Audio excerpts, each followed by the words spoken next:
Hi everyone, welcome to my channel. My name is Edgar Mendez, and I want to thank you for being here. Thank you for sharing time and space with me.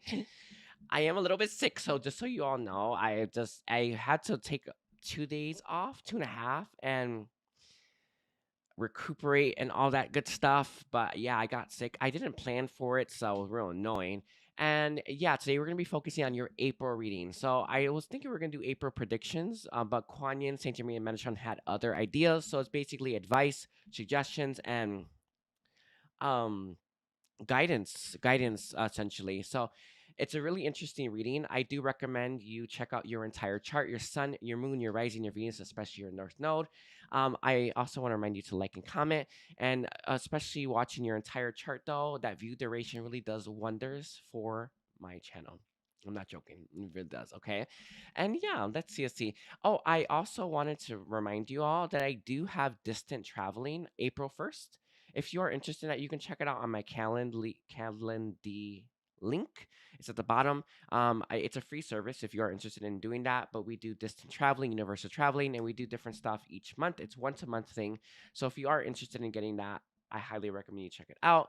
And um, it's distant traveling is actually quite dangerous, but you'll be going with me, so you'll be safe. So just keep that in mind if that does pique your interest. And yeah, I'm happy you're here. I really am happy you're here. Yeah, and today's it's April readings. Anyway, thank you, everyone, and take care. And I'm gonna start off with Aries, and we're gonna go all the way down to Pisces. Hi, Aries. Welcome to my channel. My name is Edgar Mendez. I'm a little bit sick. Just so you all know, if I sound a little bit different, it's just that it was a flu, but I got over it quite quickly. But yes, that's kind of what my voice is the way it is. And today we're going to be focusing on getting the April predictions. So I highly recommend you check out your entire chart, and please don't forget to like and comment. That does help me out a lot. And yeah, I also have a lot of services I offer as well. So let's hop right to it. All right, so let's see. For Aries energy, like what are the I don't know. You're my first reading, but I think I want to do whatever comes out comes out. So Metatron, Kuan Yin, Saint Germain, what do you have to say about Aries? Like, what do you want to say to Aries? The immediate message I got was Aries. April won't be like March. And that is really, really important. I feel like you're kind of looking for a break, or you're looking to make some kind of progress. And an area of life, it's not come easy. And they're not really saying like it's character building. They're not saying that. They're not really saying like, oh, it's divine timing. Not saying that. Although divine timing doesn't mean that. But they're not saying these things. They're just saying April's gonna be different. I do feel it's the start of a really big arc for you. I know it's so strange that they would give that, but they're saying like April is the beginning of a really big arc. They're gonna go up, and it'll come down obviously because that's how arcs go. But they're saying that you're on the cusp, and that's an important word for them. Towards a really big expansive new cycle. And that's kind of where they want to like they just wanted to give that like I feel like it's kind of like that uplifting message that you need, but it's important that you keep putting one foot in front of the other, or you won't make it. You won't have the arc, right? If you're staying put, but they just have that message for you. Let's see, what else do you have for Aries? All right, it feels like you are really trying to figure out what you should do. I definitely feel like you're focusing on all areas of your life. I want to say career is what came to my mind the first thing, but I also feel like love as well. Or you're looking about what's next, what to do, how to go about that. You have really big dreams and aspirations for a better life for yourself, right? And they really want to emphasize that that is not impossible. In fact, it's so possible you will be shocked at how likely you can get that. But you're at this approach, right, where you're looking, how do I get what I desire? How do I find that? How do I achieve that? What's the path towards that? And the path doesn't look like it's not one dimensional. It's not the same for everyone. And I feel like a lot of you, whether that is a conscious or subconscious thing, you're kind of looking for I feel like a rubric, right? When in fact you need to understand that everything it's determined by your own energy. But no, they don't want to say that. They're saying that everything is unique, right? That Your experience is going to be unique. How you go about achieving success will be unique. Sorry about that. I had to cough. I didn't want to cough on camera, but they're saying that you're kind of looking for this rubric on success, and this is actually one of the harder things I had a trouble with releasing. I think a lot of people do because we are conditioned right from childhood to learn from our adults that are around us, but they know pretty much nothing, and teachers and stuff like that, right? So we're kind of learned or conditioned to learn how to become what we desire from others. So it is I think this is more subconscious than conscious, but I actually think that it is in some ways conscious. You're looking for a roadmap. There's one doesn't exist, and the entire point is that it would be boring. It would be boring to follow this checklist, and I know that we know that, and I know that we understand that. But they're saying that you're at this point, this pivotal point in your life where you're trying to figure out what's next. How do I get to what I desire? You're conscious enough to know, right? That you don't want more suffering, you don't want lackluster, you don't want blasé, you want the real deal.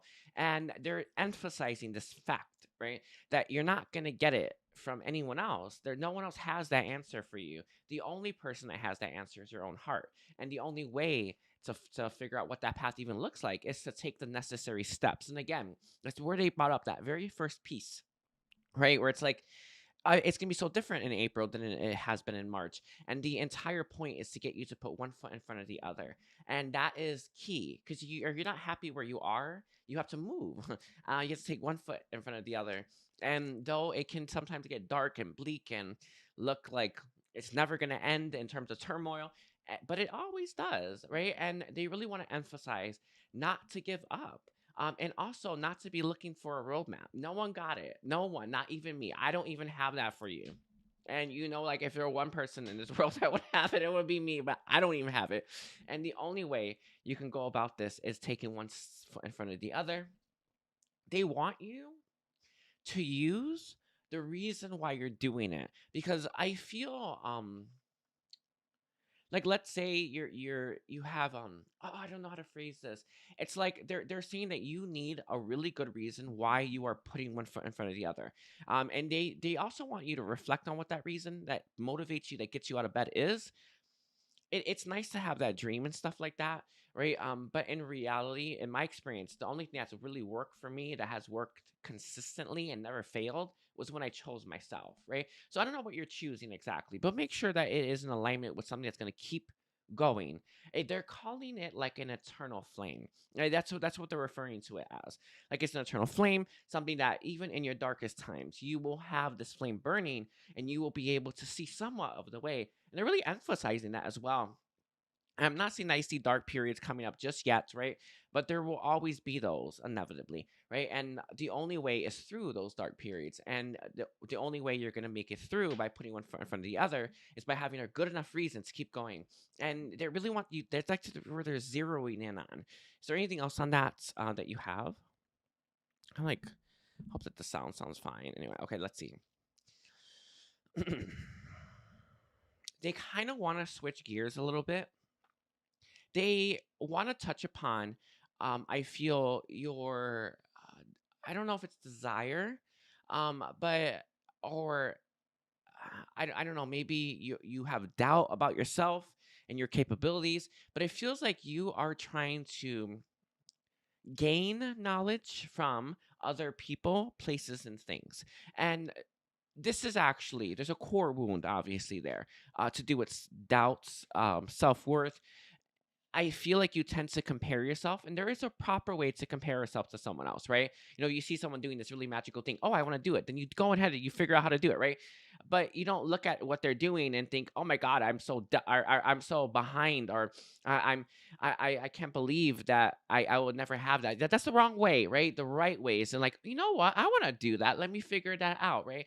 Let me take the steps there. But they're saying that a lot of you are trying to gain a lot of knowledge from someone or people, and it's not helping you. It appears like it could be at times because maybe it sparks your interest, maybe it leads you to something else, but this is like they're saying it's like the long way around. You're spiraling, and you should be headed, like, you shouldn't be spiraling, like you're it's it's burning rubber, right? They're showing me like a car spinning when a car should be going straight, right? And they're saying that the only way you're gonna know how to go straight is for you to follow your heart and your own internal guidance and the beings of light that are working closely with you, not some random person or random thing or a book. And I understand how crazy that can be, right? Saying, "Oh, hey, you have all the answers within you." I know how crazy that is, but it's the truth.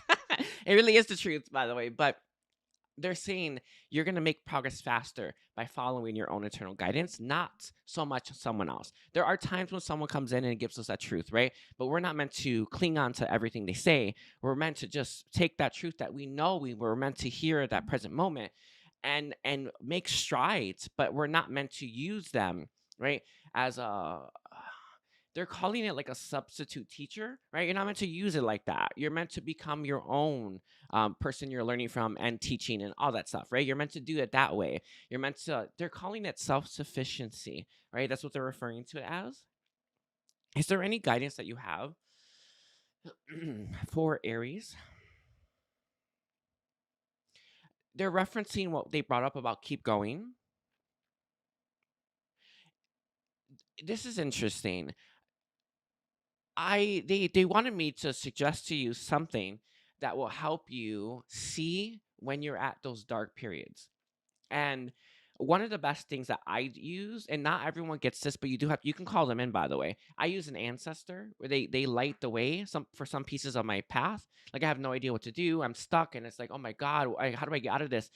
And an ancestor will come in and they will light the way a little bit. That's why that's actually one of the biggest reasons why we're so connected to them, right? Our cousins, our brothers, our sisters, our moms, our dads, right? Um, I guess I don't know. I don't think it's old lovers, but maybe that too. But it's they're saying use. Actually, I'm saying that's what they said to suggest something. I'm saying for you to use. Call in an ancestor and tell them, "Can I get some help here? What am I not seeing? Help me see what I'm missing." And that's gonna help really propel you when you are they're saying like when you're in complete darkness, all right? And I'm not sure how often you're entering those stages, but I feel you're gonna be hitting them randomly. That's actually I normally do, right? But they're saying to use I'm saying to use your ancestor. Let's see what other guidance do you have for Aries viewers.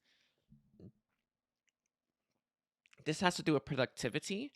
They're referencing you're not as productive as you can be. And a lot of people can say this, right? It's not that we should work all the time. However, there are things you're doing that are a complete waste of time, and there are things that you can do that can be really productive. And they're asking you to reflect on some of these things. The air is coming out because it's important. They're saying for you to cut some things out and incorporate some things that you know will be helpful for you. I did like a private reading for someone, and one of the things that came through from that person's higher self, right? Because I was, talking to the higher self, giving them what the actually the answers they were looking for from their own higher self, which is funny in and of itself. But the higher self was like, you need to dedicate some time to your healing every day, like 20 minutes. And I know that seems so insignificant, right? 20 minutes a day you heal, or 20 minutes a day you work on some kind of business you want to start up. I know that it seems like it's a small piece. You end up going a little beyond it because you spark that creativity and you're going to want to put more energy into it. I know it's how it happens for me. However, they're saying don't underestimate how impactful dedicating just 20 minutes of your time a day, right, to a project that you want is. And all of us can spare 20 minutes. We all can. That is so easy, right? Watch a little bit less TV. Um, I don't know like scroll less on your phone, right? You know what I mean? Like it's really, really important that you dedicate, if you want to make progress on this goal of yours, and it feels like you have really big ambitions that are so possible, right? In fact, they're so probable if you were to take the steps necessary to get yourself there. So probable.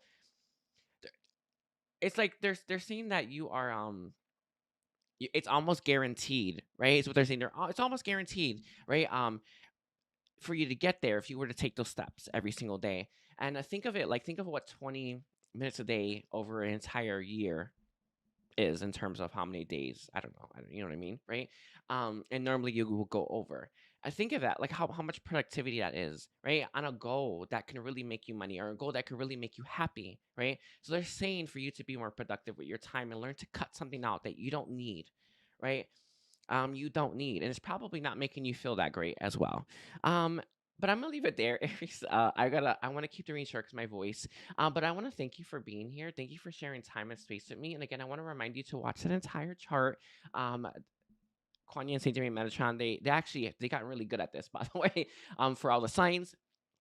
So just take my word for it, especially your North Node. Please don't forget to like and comment and check out my services and take care. Bye, Aries. Hi, Taurus. Welcome to my channel. My name is Edgar Mendez, and I want to thank you all for being here. Thank you for sharing time and space with me. I want to remind you all that I do have a little bit of I actually had the flu, a 2-day flu, by the way. I had a lot of help getting over this with the beans of light, but yes, I had a 2-day flu, so my voice is still recovering. Anyway, I also want to remind you all to watch that entire chart, that sun, that moon, that rising, that Venus, and especially your North Node. Kuan Yin, Saint Germain, and Metatron have gotten really good at getting a piece, all right, for your chart. Like every piece of your chart has something for you. They're close. They're so close at getting this perfection. So it is what it is. Yeah. I also want to remind you to like and comment. I don't know if I said that, and I also have a lot of services I offer. If you want to check that out as well. So let's take a look here. Um Taurus. Oh, what we're focusing on is April. That was always pulling you. I was like, what's the topic? It's April. It's April predictions. All right. Let's look at April for Taurus. What is Taurus gonna expect, or what do you want to say? Um, Kuan Yin is stepping forward for you. I feel the April is going to be a big month of burning bridges towards people who do not appreciate us for us. And I say us in terms of like all of us have these connections in our life that don't truly understand how big of a deal it is to have us in their life. Does that make sense? Help it. Either this is your reading or it's not, but it's that where you know that these people in your life, and it feels like it's specifically people, could be places as well, like work and stuff like that. Um, they don't appreciate you.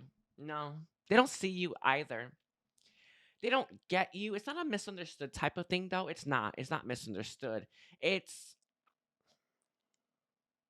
you've grown, you've changed, you've evolved, and it's not that they it's like they never saw anything anyway. It just is what it is. I feel like these people, places, and things never took the time to get to know you or ever took the time to even appreciate you. And it feels like you've kind of had enough with that. I do feel there's been a lot of healing done internally for you to have come to that conclusion, because we don't remove people that are teaching us lessons, right, from our life until we learn the lesson. That's the point. But it feels like you're so close to that, where you're so sick of these individuals. Some of you, this could be like, it feels like these are people that are holding on to you, hanging on to you.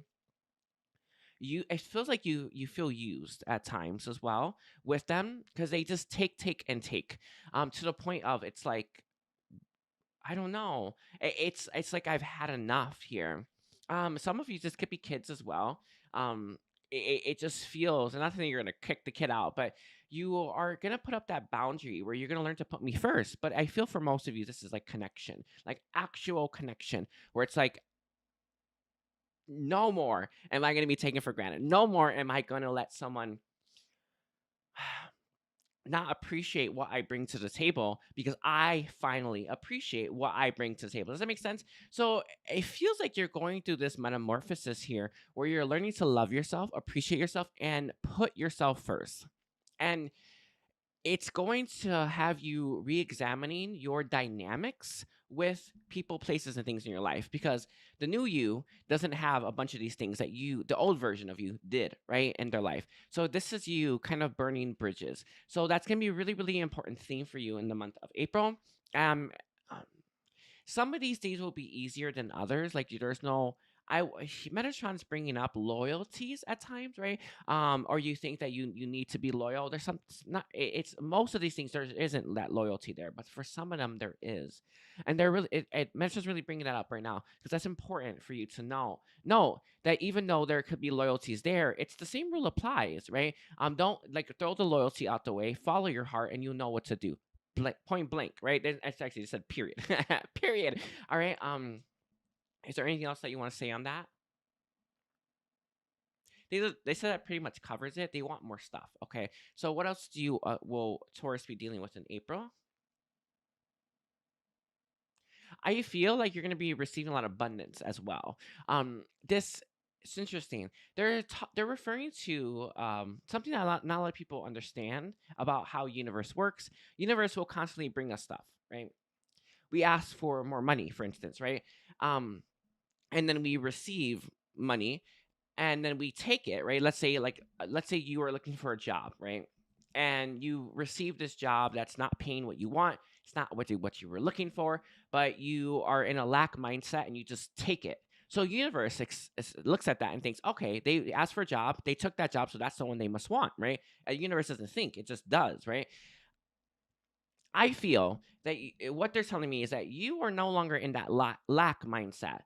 You're not saying yes to things that don't bring you the kind of abundance that you're looking for. In fact, you are very much looking for the epitome of abundance right now. And I see prosperity headed your way. It's interesting. I don't know what's happening in the middle of April, but I got the same energy for Aries as well. In the middle of April, it feels like you're gonna have this. You're just starting on this really big peak, or actually the beginning of what will be a peak, right?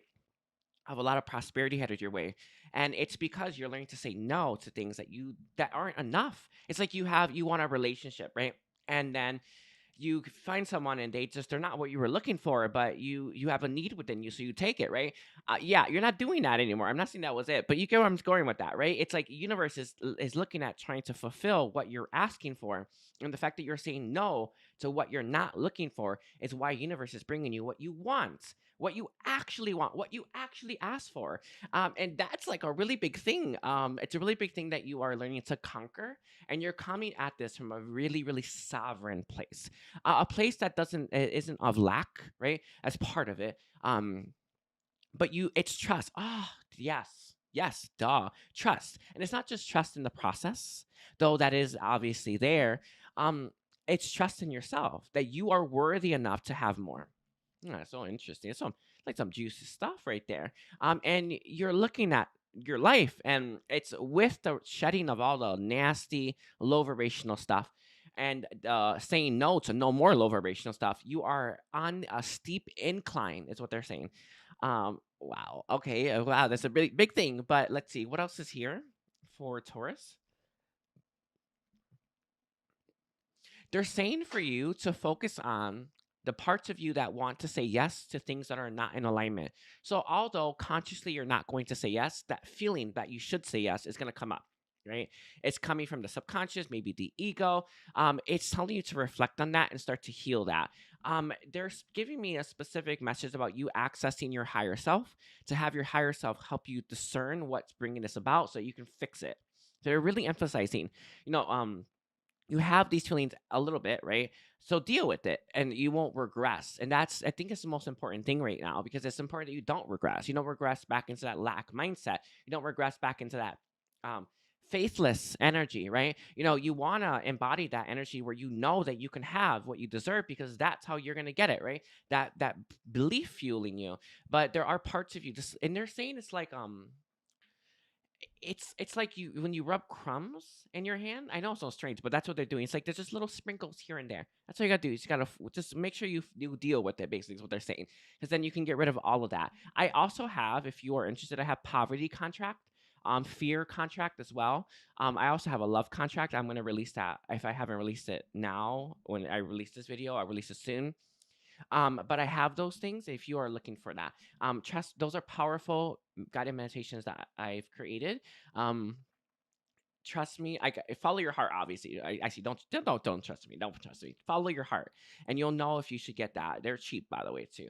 Um, but they're kind of referencing that a little bit. And that will release anything residual, essentially, of lack, right? The poverty lack one. Anyway, is there any last thing that you have for Taurus? They want to acknowledge the work that you've done on yourself. They want to acknowledge the progress that you've made.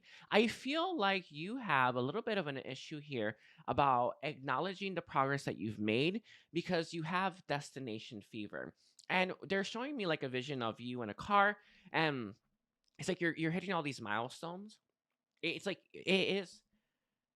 I don't drive, but it's like they're showing me this highway, and you know how it says like you're here, you're here, you're here. It doesn't make sense like you've made it this far, or so and so is this many miles away. You know what I'm talking about, right? You know what I'm talking about. It's like I don't know. Imagine if you drive, but they're showing me this and they're saying you've made so much progress, and I don't think that you're appreciating that. You learning to appreciate the progress you make will help amplify even more gratitude coming into your life. To they're saying gratitude begets gratitude, right? They're saying prosperity begets prosperity. They're saying that having some of that grow, you get a lot more of it. Does that make sense? It like doubles is what they're saying. They're saying learn to have appreciation and gratitude for the progress that you have made, even if it's they're saying like a minute will be enough, a day to help really, really, really bring in more of that.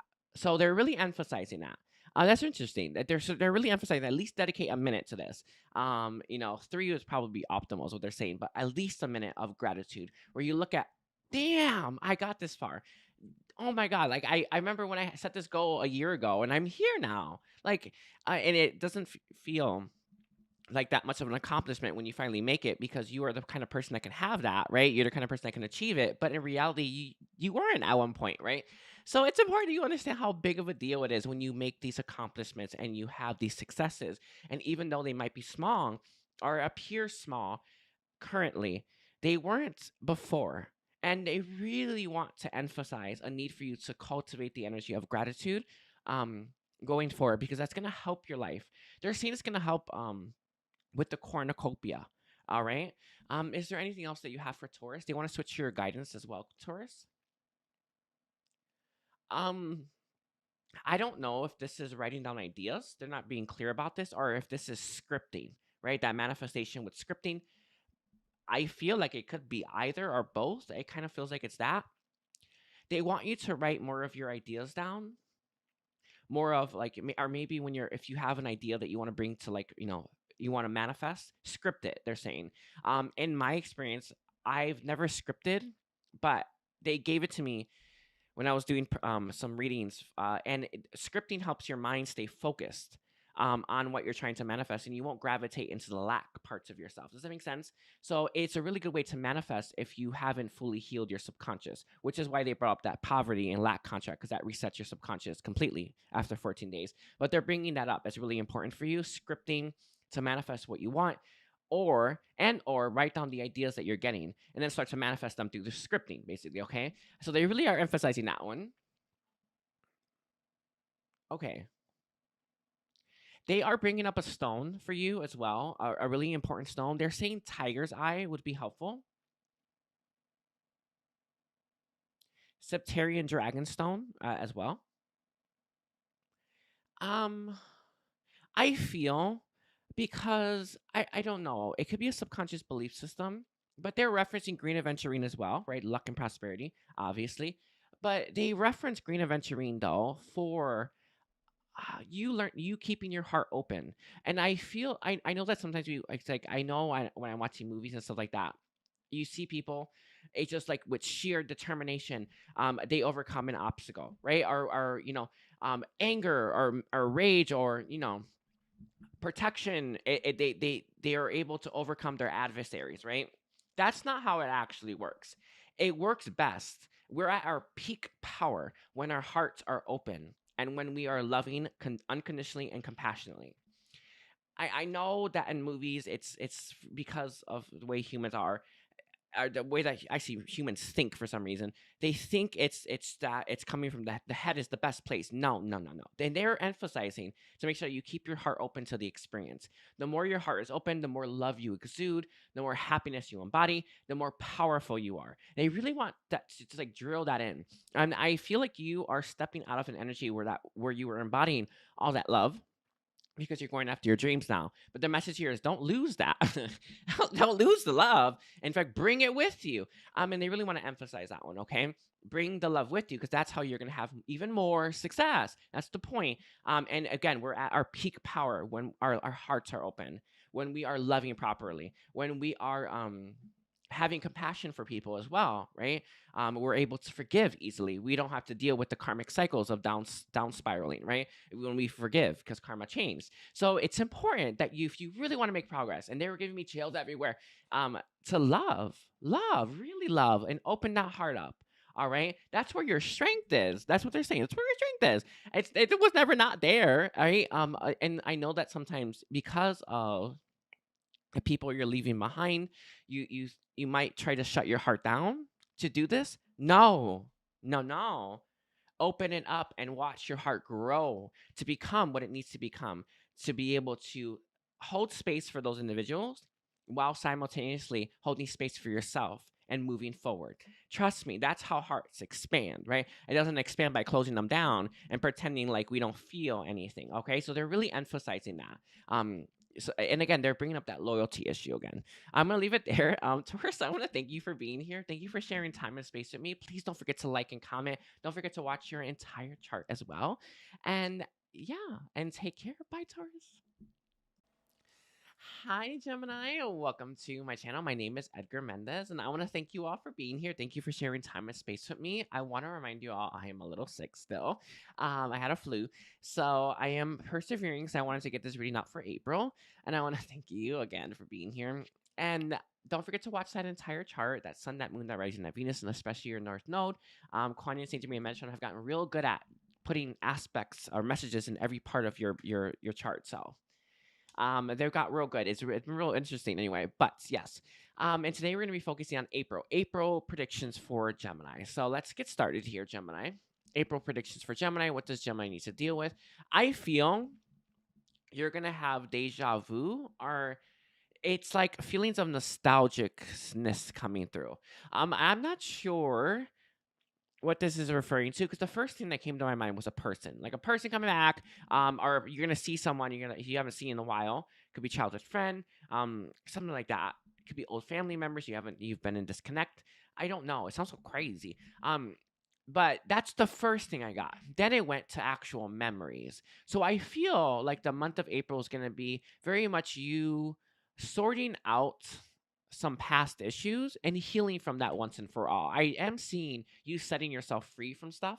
Um, I'm gonna see where they want to go with this, but I do feel that you're setting yourself free. What they said was you're jettison. I don't know what that means, but they said that. It's the word they gave me. What do you have to say about Gemini for April? Oh, I see. Duh. It feels like it's not like I think the people, although that actually might be what triggers the thing that I'm about to bring up.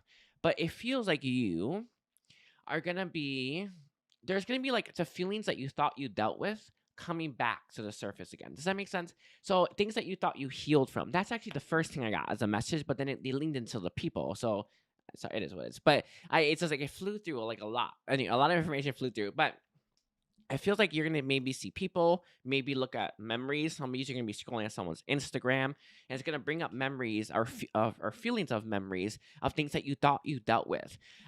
What Metatron, Kuan Yin, Saint Germain are saying is that you're not actually going backwards, though it feels like I think logically like you haven't made any progress, or it's all the same, or you've not really done as much work as you have. You actually have. The fact that it's coming back again to remind you that I'm still here is just what was left over, right? And it feels like they're calling them breadcrumbs, like little bits here. It's like you ate the bread, right? But there's some breadcrumbs. My dog always eats the stuff I leave on the table, right? And they're bringing that up really strongly here. And I really want to emphasize, actually, they want to emphasize that you're not actually taking steps backwards. In fact, you're taking steps forward. Forward was you dealing with the leftovers that you needed to always deal with. So it's telling you to not trust your logical, linear mind, right? Trust your heart and know that you are making progress and that you've done so much already. And just as you've done the hardest part, is what they're saying. But it feels like there's going to be stuff coming to the surface of things that you thought you've dealt with that were still lurking deeper in the subconscious. Okay. So they really want to emphasize that, and it feels like it's gonna kind of come out of left field. So what they're saying, and it might make you negatively spiral. They're saying, no, it doesn't need to deal with it, and you're releasing this once and for all. That's what they keep saying. Okay, let's see what else I want to say to Gemini.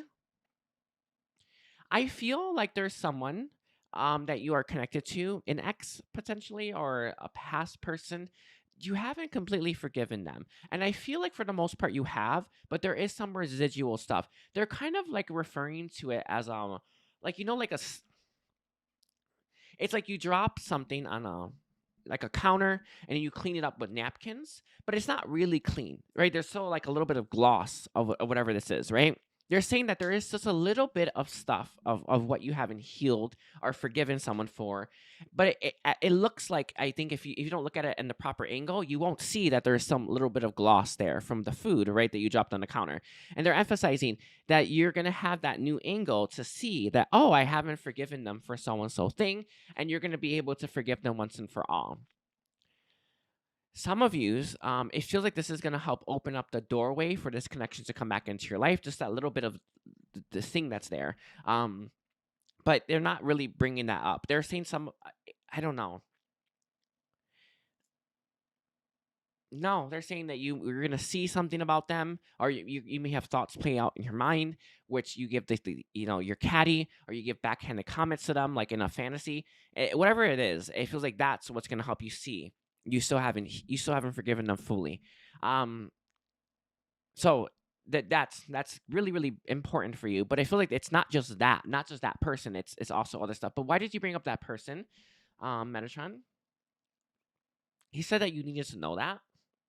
Some of you may, oh, I see. He's saying that because you so desperately want to forgive them, you may overlook the fact that you haven't fully. Or you may be so convinced you've forgiven them that you may overlook the fact that you haven't fully. So he's saying that the month of April is going to be really important for you to heal everything, forgive everything.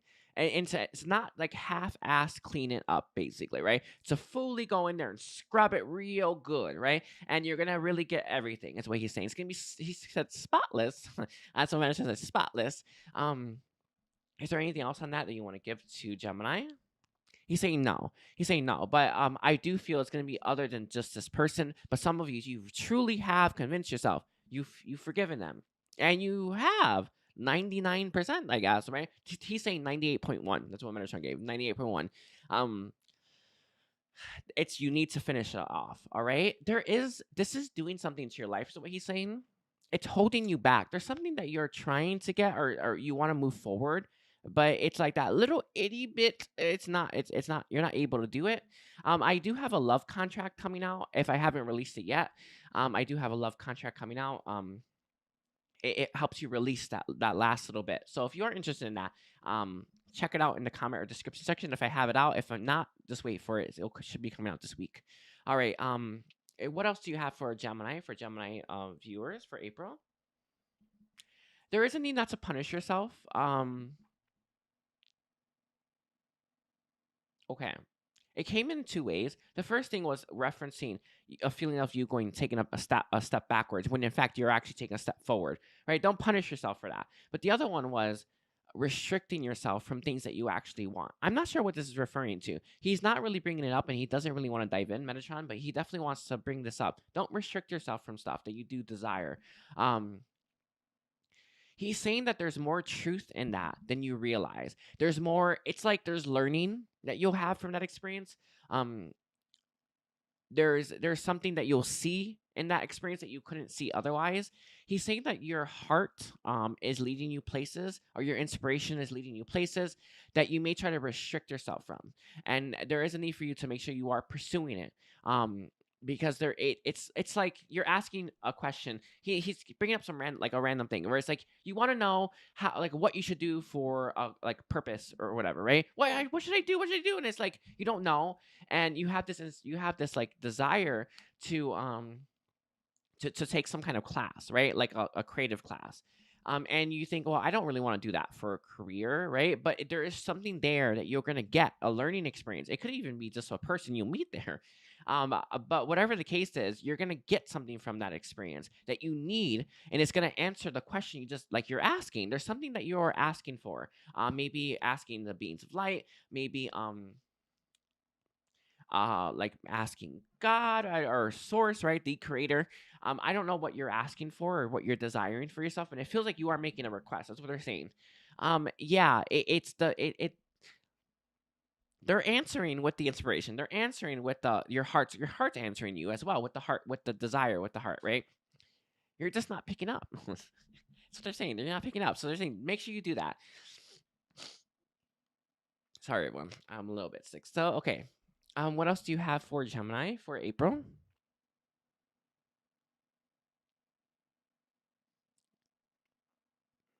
I feel.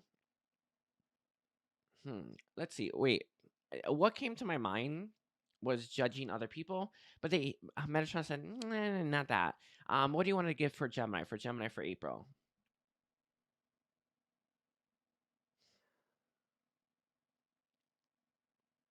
He's bringing up your mind, for instance. Okay, I see what he's saying. Um, he's saying the month of April, it won't necessarily be filled with this, but he's saying that it would be a really good thing to be filled with this if you wanted it to be. And this is to help connect yourself more to the beings of light and to have a stronger, more potent, more, he's calling it a fast paced connection. And that's what he's bringing up, your mind, right? I also think your mind judges you, judges other people. There's need for you to reflect upon that, obviously, but he is bringing up um your there is room for this in the month of April for you to really enhance your connection with the beings of light, to be able to channel or hear them more adequately. I did do a Lumerian high frequency activation, so it helps you access the higher frequencies or the higher beams with higher frequencies, right?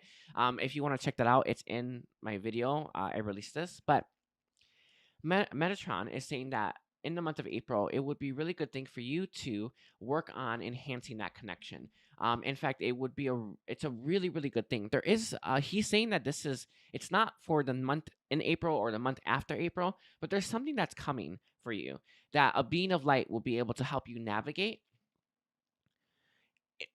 what they're saying. It's like you're kind of in a maze, and they'll tell you go here, go there, go that. You know what I mean? Like there's like they'll help you with getting through the maze, basically. But then they also said they will help you from falling into traps or things that would slow you down. So there's something that's coming that's big deal for you that's gonna be really tricky. And I don't know how often you have those tricky experiences, but they're saying that a tricky experience is on the horizon, and having a strong connection with your spiritual team will help you navigate those.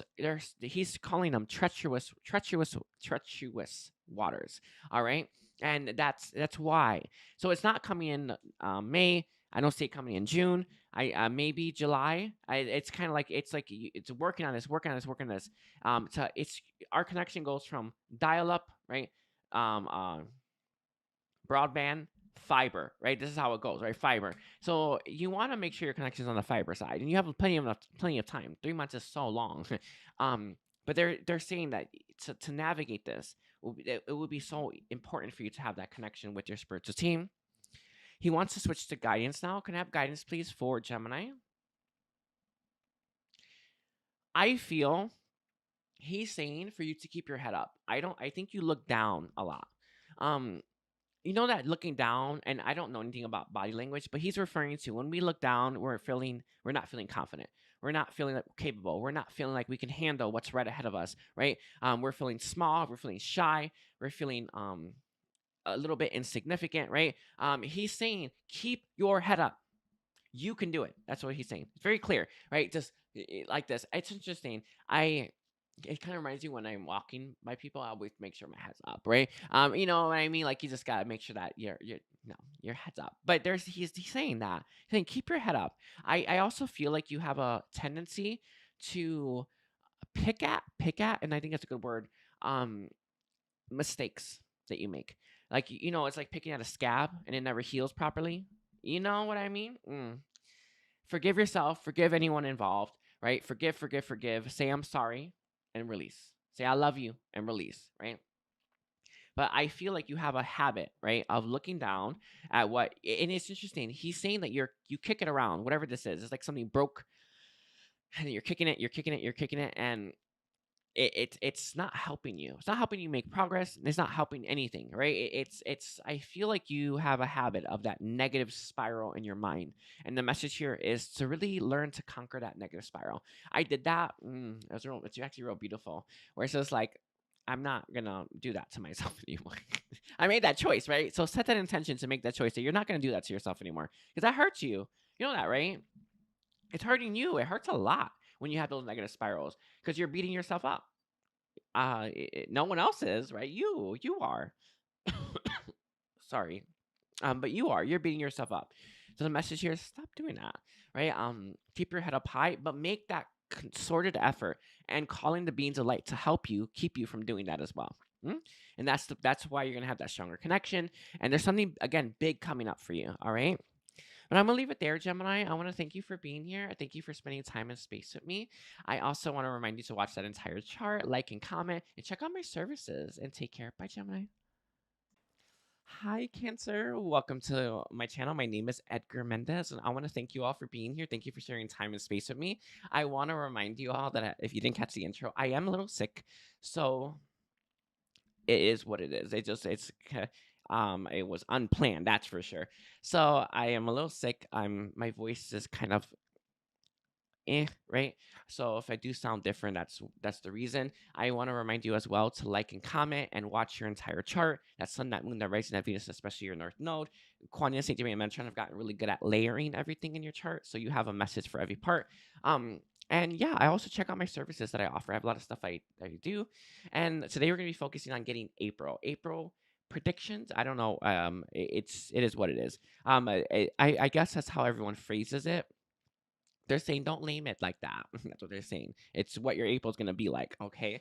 Anyway, they're saying whether you're aware of it or not. Okay. So let's get started on you, Cancer. April for Cancer. April for Cancer.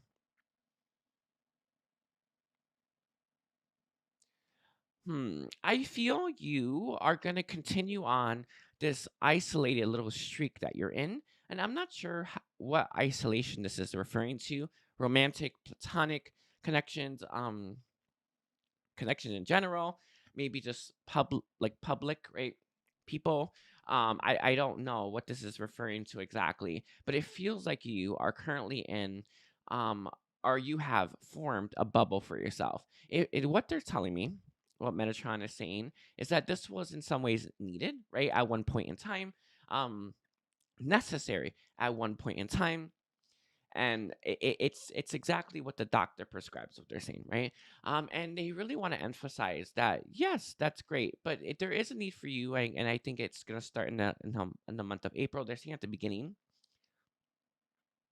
for you to start to motion yourself out of this energy that you're in. They're calling it, I don't like bringing up like I like saying it, but like this, but it's like hermit mode. That's what they're saying, hermit mode. They're really bringing that up. Like you've been in this hermit mode. But I'm not sure what area of life this is. It feels like I see someone who is like jotting down things down in a notebook, right? When there is this desire within your heart to socialize or even have romantic experiences, or both. I'm not sure. I actually think it's both. If I'm being honest, I think you're missing connection.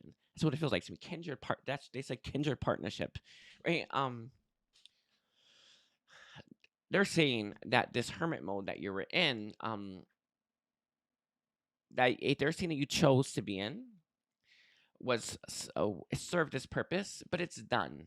And for the month of April, and this isn't something that you were going to do.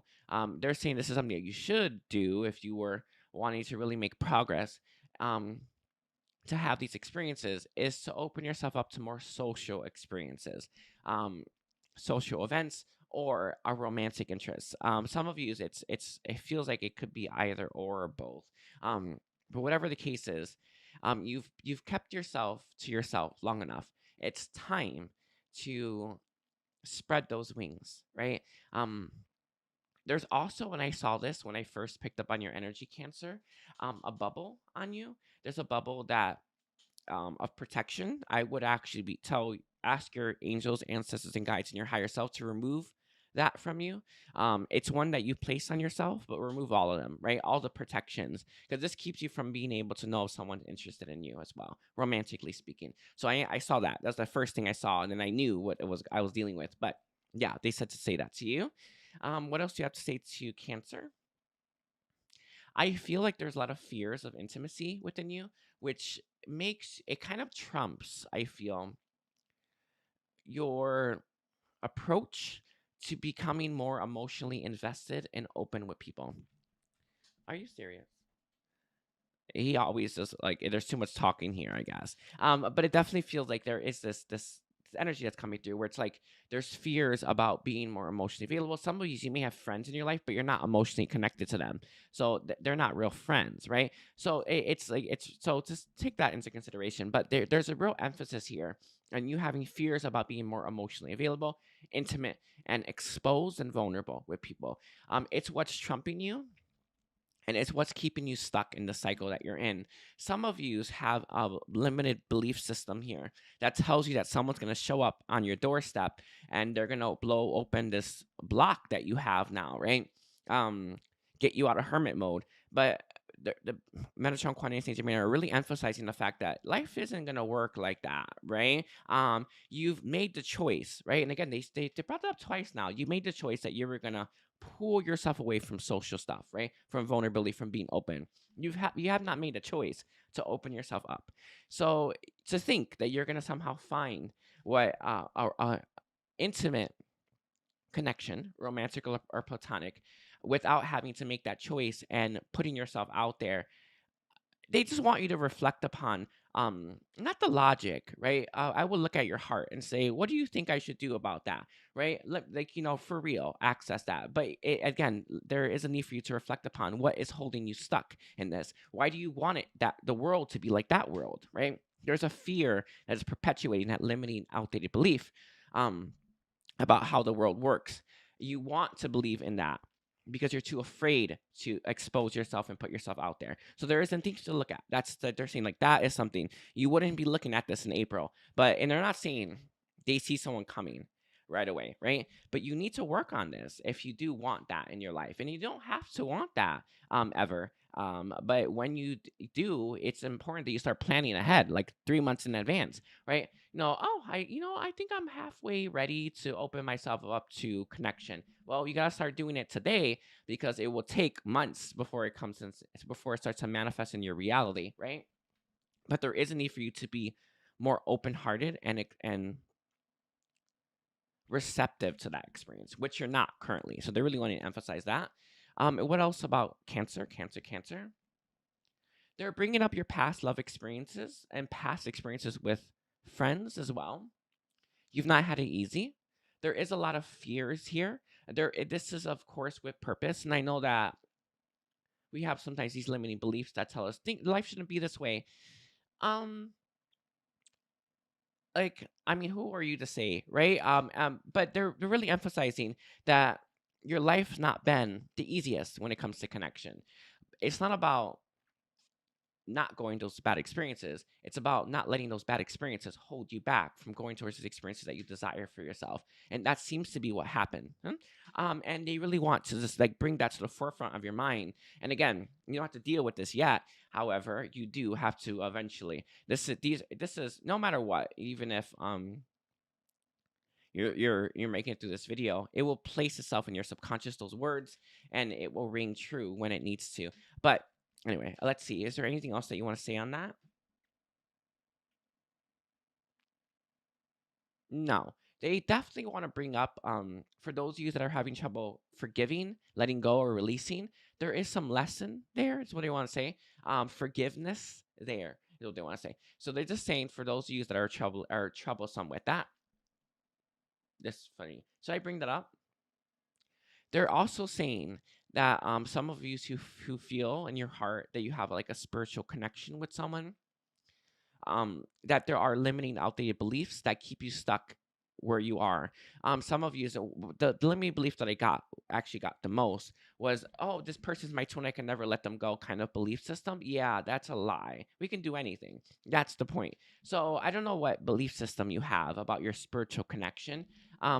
But they really want you to reflect upon that as well. And again, there's all these it's what they're saying. It will take 3 months for you to be ready for the kind of connection that your heart's desiring already. So you do you, obviously, but they're bringing that up to the forefront. It takes a while to get yourself ready. You're not going to just like rip a band-aid off. That's not how it's going to work for you, because you've taken so long to keep yourself in this isolated energy. You build up so many layers of protection. You've gotten so used to it. They're saying it's a custom taste now, right? where it's like you took a while to get in. It at the same amount of time it took you to get to where you are, it's the same amount of time it's gonna take you to get out of it. So they're really emphasizing that it's not an overnight process. Rome wasn't built in a day. Okay. What else do you have for Cancer? Let's see. What else do I have for Cancer? I'm getting your parents. All right. So sorry, I have like cat hair on my face. um, they're definitely bringing up your parents. I don't know what kind of connection your parents had, but it felt like it was not the best kind of connection um, for most of yous. But there's something about that. There's something there. Some of yous, you're attached to the bad connection that they had, and you're worried that you might end up in the same kind of connection.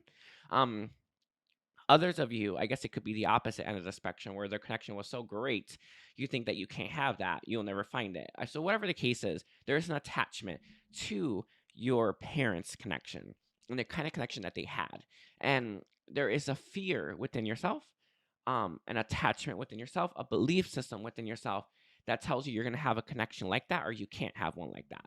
Whatever the case is, I think most of you are going to have a connection like that. That's what they're saying. But there could be a small minority where your parents' connections were great. But they're emphasizing that there is something like that there. So a need for you to reflect upon it. Again, this is all shadow work, isn't it? Right? Going into your subconscious, healing these things, removing these things, identifying is the most important one. Even if you go through like healing and healing, like I offer healing and stuff like that. I have to like when I'm telling people, it's do you have this problem? You have this problem. You have this problem. You have this problem. I have to say that first before we're able to release it. Because if I have not identified it, there'll be missing pieces when I'm releasing it from them. So identifying it is the most important thing. So they're saying for you to start to be keenly aware of these things so you can start to release them and you will start to make progress in these areas. I do feel that it will be fast. It will be so fast if you did it as well. Like it doesn't feel like it's going to take that long for you to be ready, really ready, for you to be attracting in really good romantic partners. And again, if like, your heart is like, it's like, you know, banging on the door. I want romance. Sorry. But yeah, like it wants romance. Your heart definitely wants those experiences. God, I thought I like coughed it out. It really wants those experiences, and it doesn't have them, and it's taken the time that you needed, right? But if your heart's saying that you are ready to start to initiate the next steps to opening yourself up to love, your heart's not wrong. That's the point, right? So it's a need for you to reflect on what you think, or why you feel you're not ready for such and such connections, for these really fulfilling connections. I feel like you really want gratifying connections like kindred partnerships, friends, and romantic interests. You really want that. But what's keeping you from going after that? Now, that's the point. That's the 3 months journey you're going to have to take to heal what's keeping you from that. And where are these things being held? Your subconscious. That's the point. As the whole reading has been focused on this. I think we're good on that. Let's see. Is there any guidance that you have for Cancer? They want to bring up your past connections. I feel like a lot of you look at how things played out in the past and it could make you cringe. It definitely feels like it's being used against you, right? Your own past experiences. This could be from people in your own life, but I think you are the one who's weaponizing these experiences against yourself, right? You're looking at these experiences and you're convincing yourself that what's the point? It's not out there. I haven't been able to find it yet. I don't know. I don't know what lack is coming through in your subconscious or what how you are weaponizing your past experiences to keep you stuck in a place that your heart doesn't want. But whatever it is, you need to reflect upon that. They're saying it's specifically, I feel, the past experiences. This is what I was talking about when it comes to forgiveness and releasing and healing those past experiences, maybe even confronting them as well. There is a need for you to close out those chapters and give yourself closure here. What other guidance do you have for Cancer?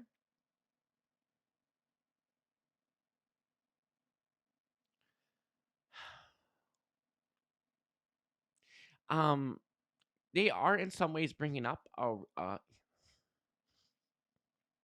know how to phrase this. Um, they're kind of bringing up a need for you to have a good enough reason to push through the dark times. Um, but the way that they gave it to me was a dream. Like you have this idea, or yeah, I guess, right? Or dream or fantasy about living a specific type of life, right? With specific type of connections. Very specific for you, right? Connection, connection, connection. They're emphasizing for you to use that, right, as a way to navigate yourself towards these things.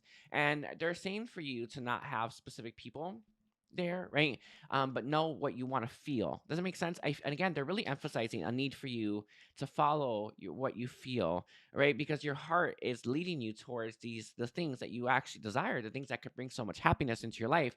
However, you are scared about, you're scared that you can't get it, and you're scared about repeating the past. So it's like this fear is just, it's got you trapped, and there is a need for you to reflect upon that. Is there anything else that you have for guidance, please, for Cancer? There is a need to keep your head up high, keep persevering. It's they're saying this specifically.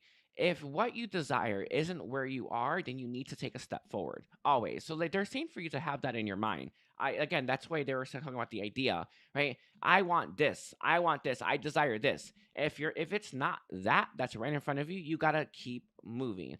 Um, I don't know if you tend to stop for some reason, or you settle often, or you used to, but they're saying for you to not stop. A lot of, oh, I see, it's kind of like the difference between like someone who gets what their heart desires and someone who takes less than is someone who believes that what their heart desires is actually out there. There is a belief factor here as well. It's not just fears, right? A lot of you may settle for something that is second rate because you feel like it doesn't exist. If your heart is saying I want more, then it exists. Does that make sense? It's I it's like if your heart's like, no, I want more than this, then what you want exists out there. They're really emphasizing this because it's about you not settling anymore, and you not accepting second rate. Your heart wants more, then there is more to have. That's the point.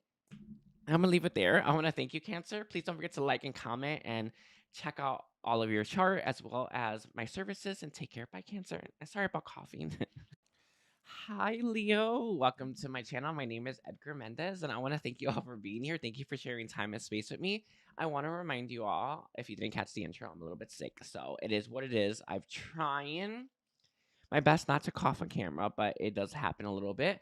I also want to remind you to watch your entire chart, your sun, your moon, your rising, your Venus, especially your North Node, and liking and commenting. I don't know if I said that, but yes, that matters for me. It really does help a lot, especially watching that chart.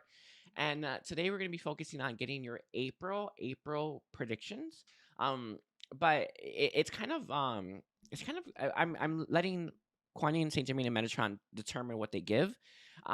So it's kind of been like, it's not really predictions per se. Some of the stuff is you should focus on this, so we'll see what they say to you. But just so you all know, so let's take a look here. So what do you have to say for Leo? Leo viewers, I'm seeing you on a path specifically. The path that you're on right now feels quite barren. And I'm not saying that there's no abundance here. I'm not saying that there's no, I don't know what the word is. It's like I'm seeing scorched earth. So it's strange to say, but it's like I'm seeing scorched earth. And they're not saying that it's not necessarily lacking, it's just missing what you desire. They're saying specifically it's missing water. And water, it's obviously it's symbolic for emotions, right? Love. Your life is missing that. So it's somewhat similar to, I think, Cancer's reading, but they're saying it's not. They're saying it's not exact the same, but it has similar tones to Cancer's reading that we just had. But I see that your life is like you're on this barren path. What they want to tell you is that it will end. They're calling it a journey of self discovery. I don't know how much you've accomplished in your life, or whether or not you're kind of you're sick and you're tired, or uh, I guess I have to say it because it's the word that came to my mind. Maybe you're on the older side, right? I don't know, but they're saying that what's going to bring water into your life are new experiences that make you feel amazing. But there is something like, I've been around the block, um I've done it all or something, or I don't know, that makes you not want to try the new things. And it kind of feels, and some of you, this could be like an issue to do with feeling like a novice again. So let's say this is a new creative project, but you already built this dynasty, right? And you're like, I don't know if I want to do it. Or maybe you already went to, to college for something, but you have this desire to do something else. And you're thinking, well, I went to college for that. Why would I do something else? Because your heart desires it, right? And the only way for you to bring in an influx of water, and they're calling it like the California drought. That's what they're saying. And again, I'm seeing forest fire now, real crazy up in here. But they are emphasizing that the only way for you to bring in that water is for you to try the new things and become that inquisitive person again. I think that there is it's, yeah, they haven't been clear on this for everything, but there's a limiting belief within yourself that tells you that you shouldn't be that way anymore.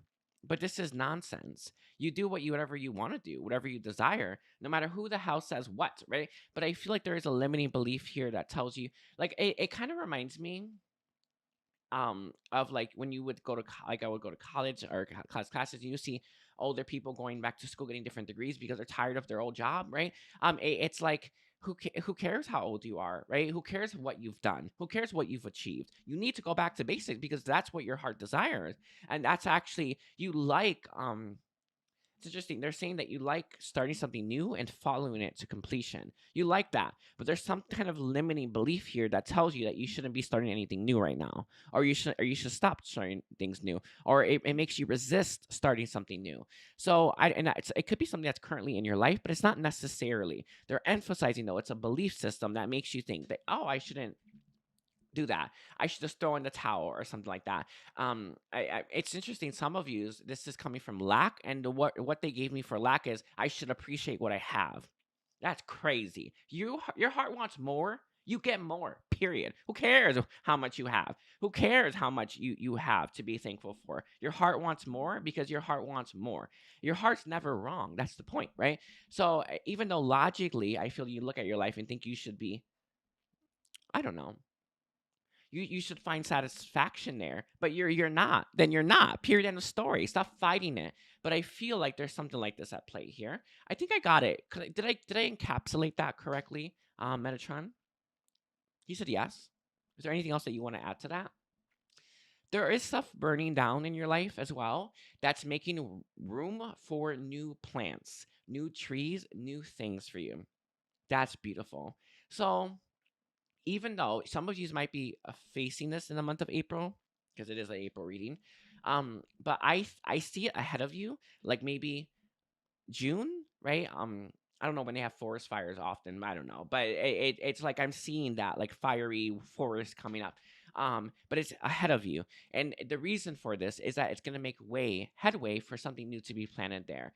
So they're saying, and they're kind of giving you a little bit of like a warning: do not fret when things are falling away from your life, even though there may be like a lack mentality that wants to make you hold on to it. Does that make sense? You like that. So they're saying this really strongly. So is there anything else on this?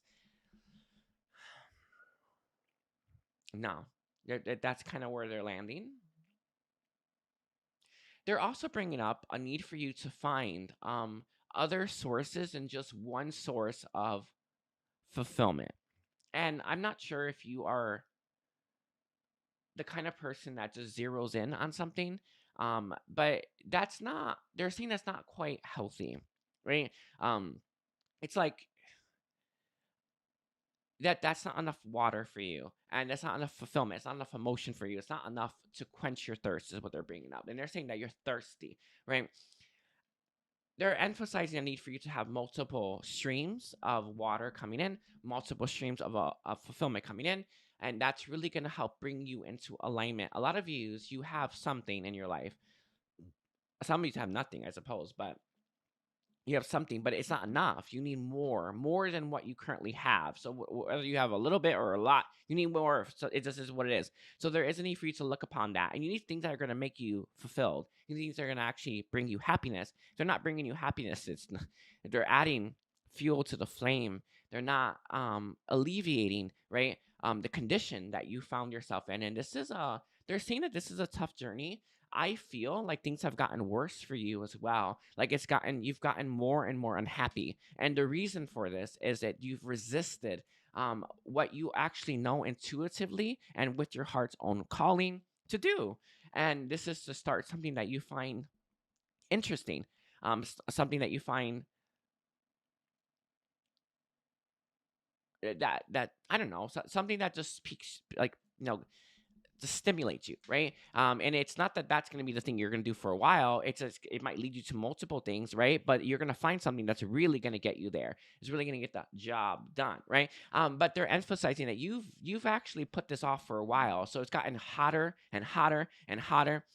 They're bringing up global warming now, right? Where it's like no one's doing anything about it, and it keeps getting warmer. Well, it's just what do you think, right? It's this is what they're saying. What do you think? What do you think's gonna happen? It's gonna get worse and worse. You're not gonna stay the same amount of unhappy that you were a year ago. You're gonna get even more unhappy as the years go on to the point where you're miserable, right? You may already be, by the way, but they're emphasizing that it's getting worse for your highest good, even though because you're experiencing such negative amount of emotions, you may not actually think it is for your highest good. In fact, you may feel like you're being backed against the corner, but otherwise you wouldn't have done anything, right? So they're emphasizing, yeah, this because you were being stubborn, because you were resisting, it's kind of like there was no choice here, right? You led the being to light and your higher self with no choice, kind of thing, right? To push you into this corner, right? To get you to make these choices, and then boom, you're on a path that's going to make you very unhappy, to really magnify the things that you seem to want to be overlooking and not want to address, while simultaneously encouraging you to try out new things. Very beautiful. I don't know if you see that as beautiful. I see, because it's so damn beautiful, but that is actually quite beautiful. I love it that no matter how annoying we can be, they always try to make sure that we have our best life. And that's what's happening right now, right? Your higher self, right? The beings of light, with their guidance that they give, right? They're trying to get you to make choices that really help magnify the issues that you want to overlook, so that you can finally face them, heal them, and not be held back by them. Boom, right? Beautiful. Um, let's see. Let's get a little bit more here. Is there anything else on that?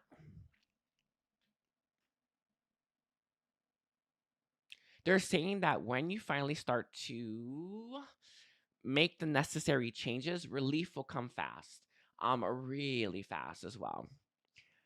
One of the things that they're saying would be like the most important thing for you. Let's say you are out of ideas, or you've been on this desolate, horrible path for a long time, for years, right?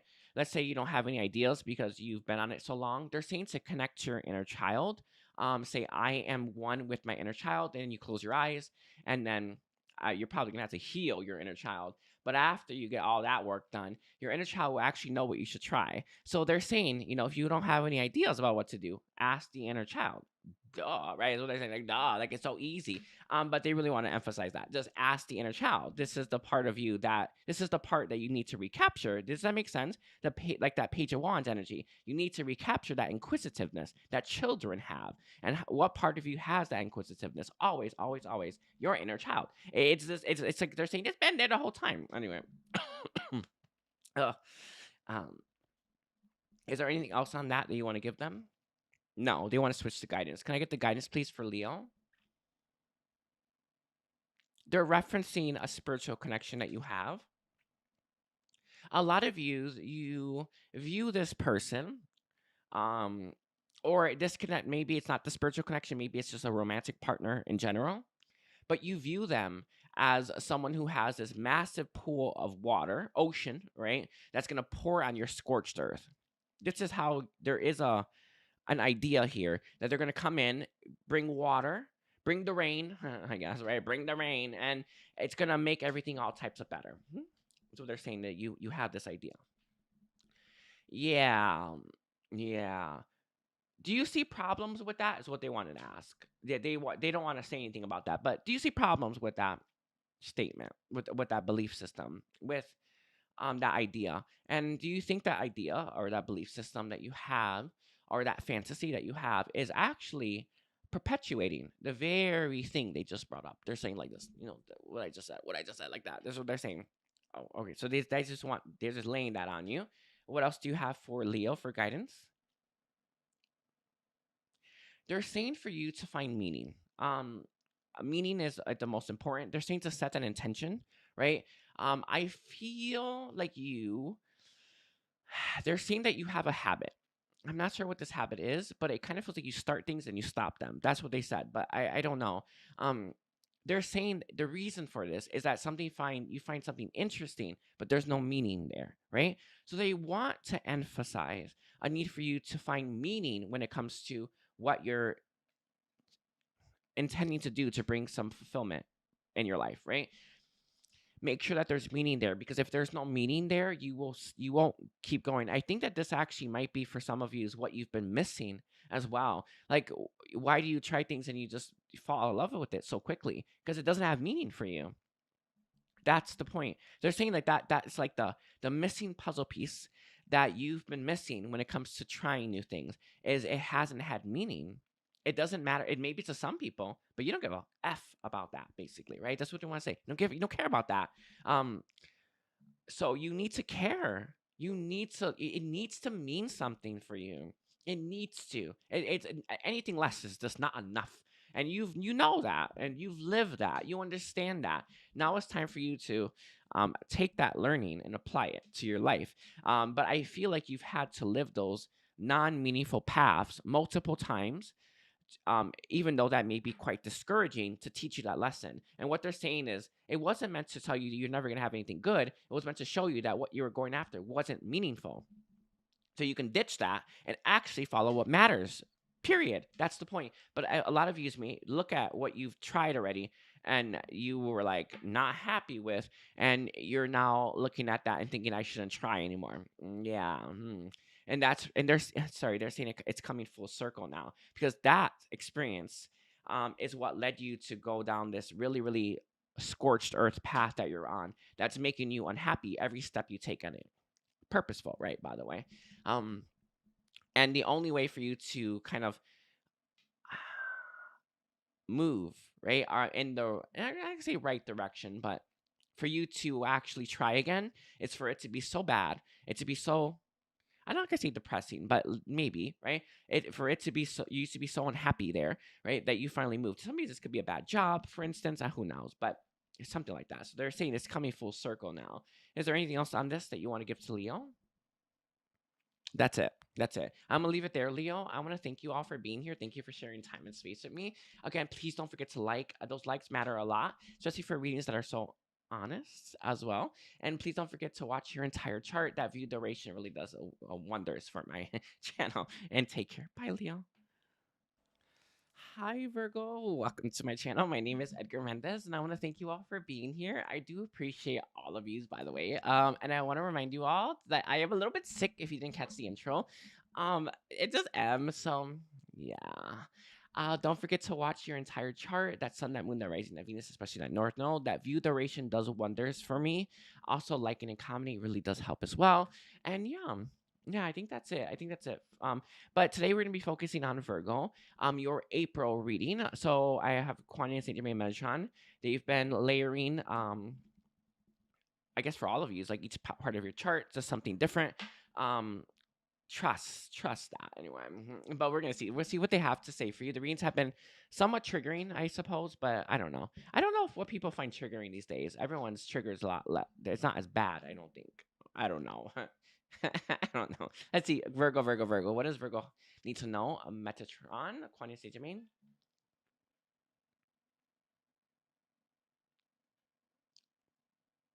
They wanted to kind of go for an uplifting message a little bit, but they're not quite sure about that. I feel, Virgo.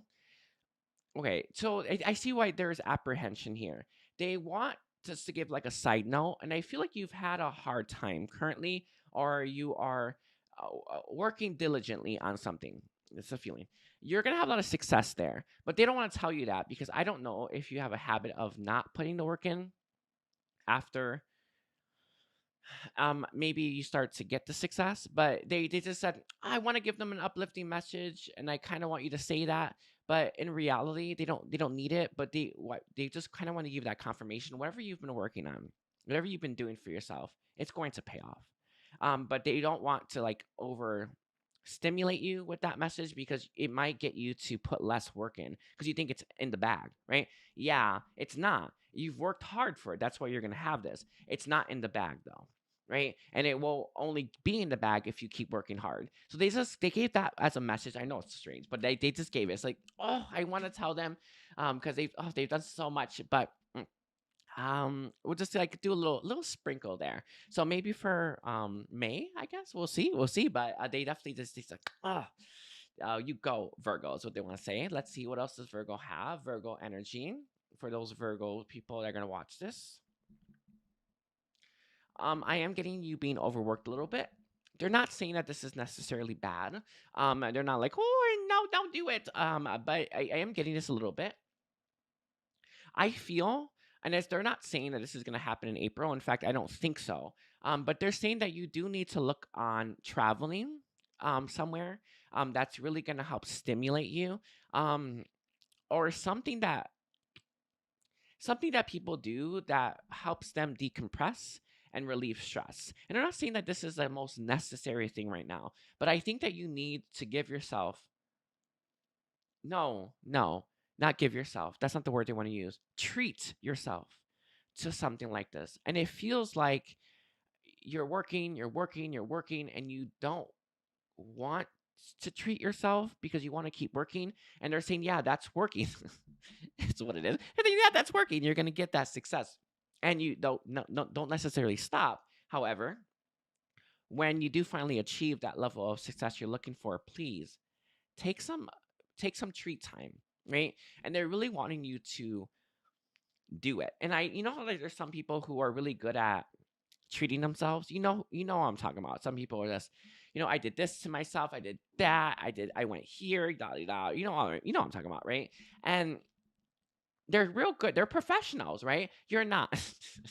This is what it is. They're saying, no, you're not this. You're not that person. You need to be this person on whatever trip or spa week that you take. And they're really, and then again, they're saying you don't necessarily have to travel. You can maybe take like like a spa week somewhere, right? Where you stay somewhere for a week and they just do all these pampering treatments. You need something where you're not really thinking about how to make yourself feel good. You need a professional is what they're saying. So that's a real interesting energy to come through. They're saying that I don't know what you do that you hope brings in that level of pampering and like treating of self, feeling, right? But it's not what really works. So they're kind of bringing me up for a moment just to help me, I guess, me understand, but also help you understand. Like when I think of sometimes treating myself, what I think of, oh, let me go get Wingstop. They're saying that's not it, right? They're really emphasizing a need for you to pamper yourself in a way that makes you feel amazing. And although because you're such a hard worker and because this is what brings you to that success that you have, that or success that you're going to have or have already that few people achieve, it doesn't mean that you can't pamper yourself or know how to treat yourself. And in fact, there is a need for you to reflect upon that. You can do it both. You can do it both ways. I feel like you need that. There's something about the energy itself, though, and they're calling it an injection of energy of, I think most people will call it fertility. It's that energy of receptivity. Does that make sense? That's what they're saying. You need that injection of that. In fact, they're saying this like right now. I know you're working on those goals. However, you're gonna need it eventually. They're saying around May. I think whenever there's something that's gonna happen that's gonna be big. Is what they're saying. You're working on something. It's kind of like the way that they're kind of describing it to me is you're working on something and you're gonna go viral. Like if you were to have a social media thing, you go viral, and then every video after that's gonna be or thing you publish after that's gonna be really popular, right? So I don't know what this is referring to exactly. So they gave me that as an example to just help you understand whatever you're working on, it's going to reap a success you were not expecting. Hoping for, I suppose, but you're gonna get this because you worked hard for it. And when you do, I feel like you can approach that in two ways. Keep working hard, which they don't suggest, are not as hard, right? They don't like no like don't run yourself into the ground. In fact, I think you need a me time. It'll be the exact time to do it because it's interesting. It's just interesting energy because you can go either way. Most people look at that and see all that positive reinforcement, and then they think, oh, I should totally. Oh, hello, sir. I should totally work even harder. Don't do that. Um, Anyway, sorry, he distracted me. What else do you have for Virgo? For Virgo, let's see. Sorry, everyone. He's just here. Um, and again, it doesn't feel like this is for April, but it feels like it's something that you need to start opening yourself up to. I am seeing soul connections coming in, like friends that would have been friends, best friends in past lives, are going to start to pop up in your life in some way, shape, or form. Maybe through that peak that you didn't know you were getting, maybe through something else entirely. But it feels like in the month of April, you're going to start to be.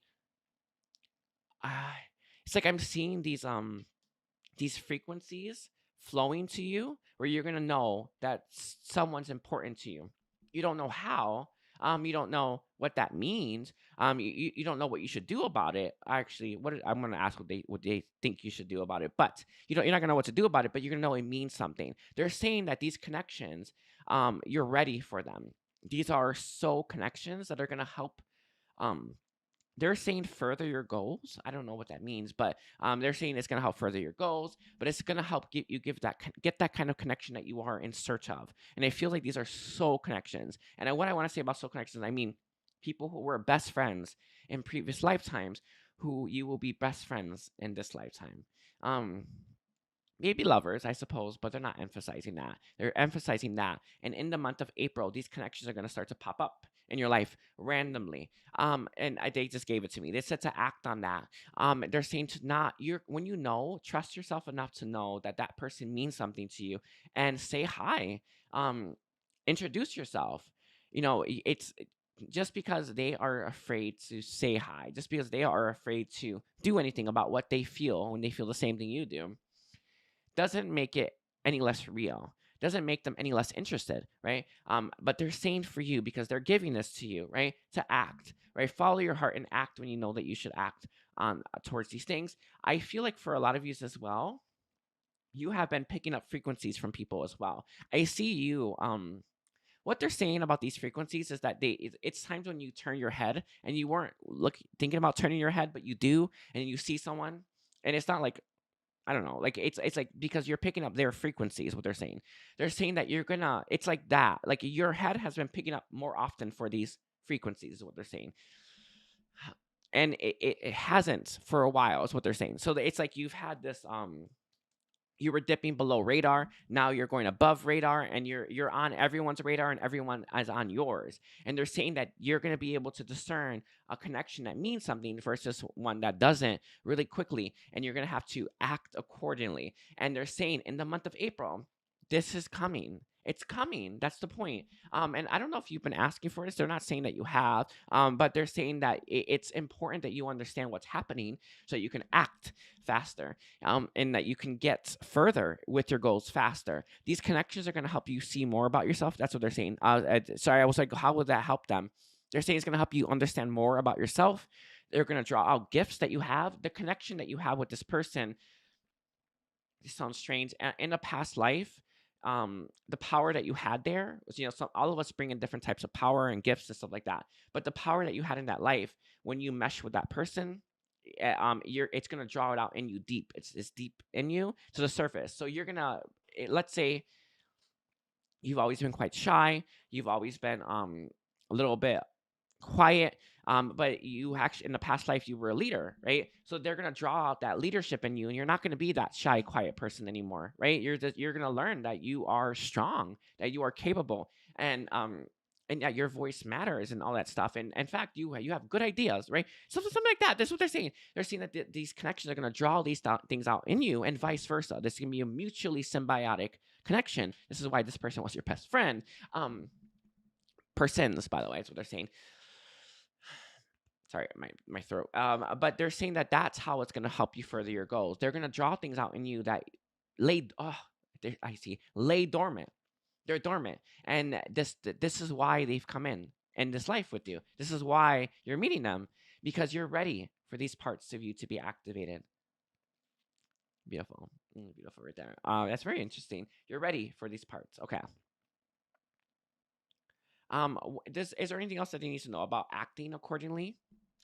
Oh, they did give this earlier. If you want help, you can ask your angels to like filter out the frequencies of people who aren't your people, so that you don't get let's so you're not like getting drawn by everyone, right? So you will just know the only person you should be drawn by are people who do matter. So, or to you, I mean, matter to you. So they're saying for you, you can ask your angels to help you filter out these connections. They won't filter out everything if they can't, but they will filter out enough to give you some to make it a better chance for you to really discern who is that person.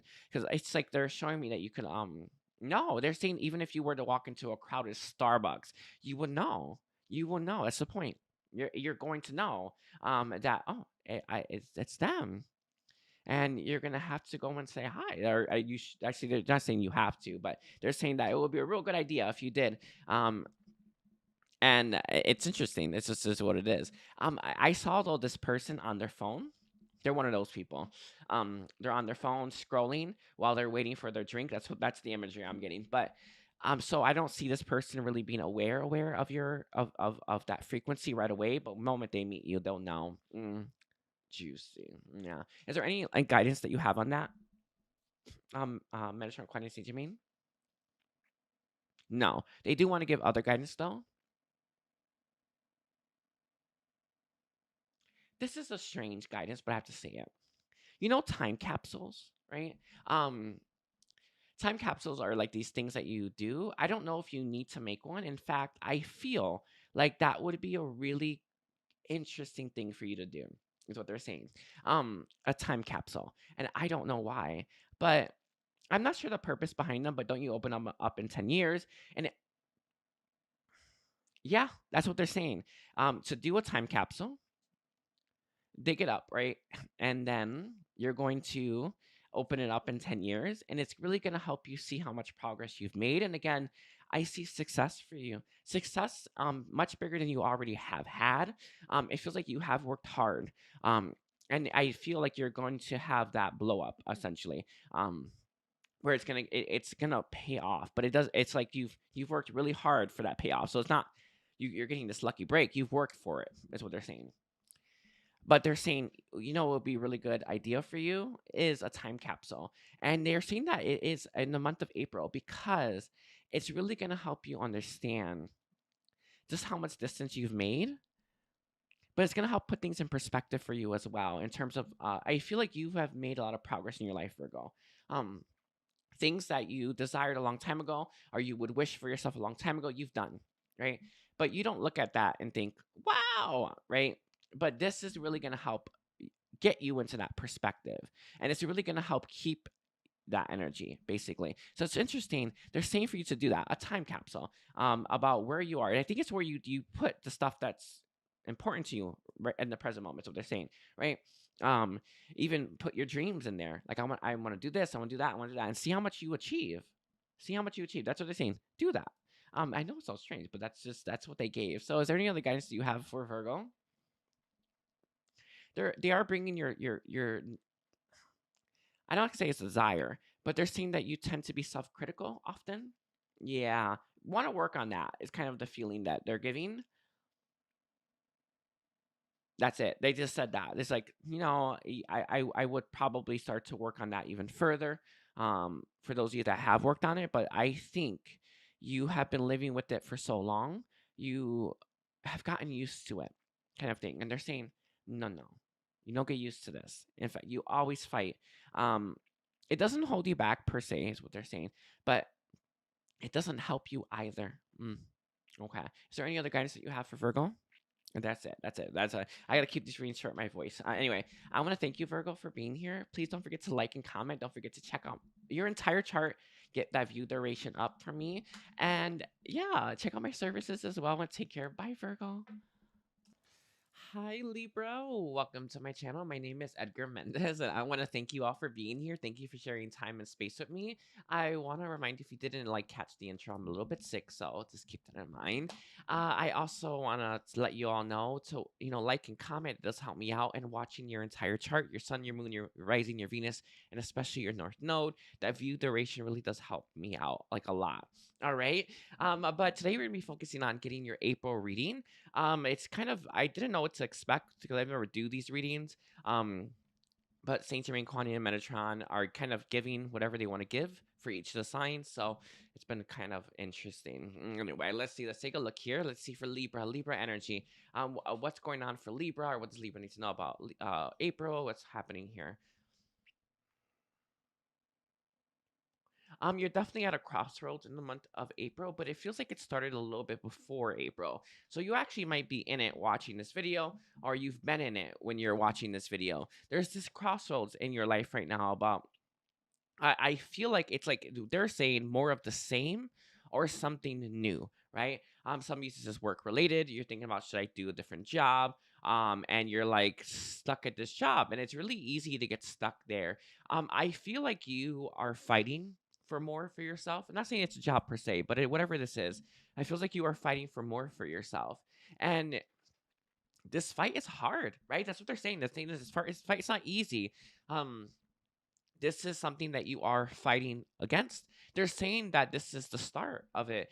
Everyone has to make that choice, right? Everybody has to fight enough to even have that choice to make. And they're saying, and I know that you're at this crossroads, and I know that you're having trouble making that choice. Always follow your heart. There's no point in trying to logic your way through it. You won't get anywhere. It just the mind isn't meant to make the choices for us. Our heart is, and that's just the message that's coming through for that end. But they are emphasizing the struggle it is to make the choice that you know that your heart is asking for. um I'm not sure what's holding you back per se. It's the theme actually for the past month has been limiting outdated beliefs, but they're not highlighting that. Whatever this is, and whatever the reason is why you are struggling to make this choice, um that your heart's leading you to heal that. Obviously focus on that, and for the month of April, I until you make this choice, the path or the new experiences, they're not going to come. Is what they're saying. So you're kind of stuck until that choice is made for yourself right now. So that's kind of where you are. It's like you're stepping into April with that. All right. So what else about Libra?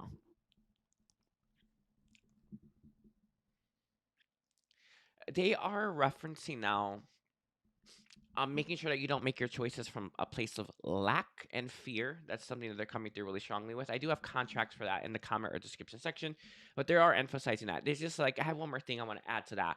Don't make the choice from lack or fear. So anyway, this came through earlier, and I was actually thinking about it right before I started this reading, and it's like if your heart wants more, then there's more out there. Period. End of story. And you can have it. That's the point, right? If your heart wouldn't be pulling you towards more if there wasn't more. Your heart wouldn't be pulling you towards something else if you couldn't get it. So it's like it's telling you, I want this, I want more.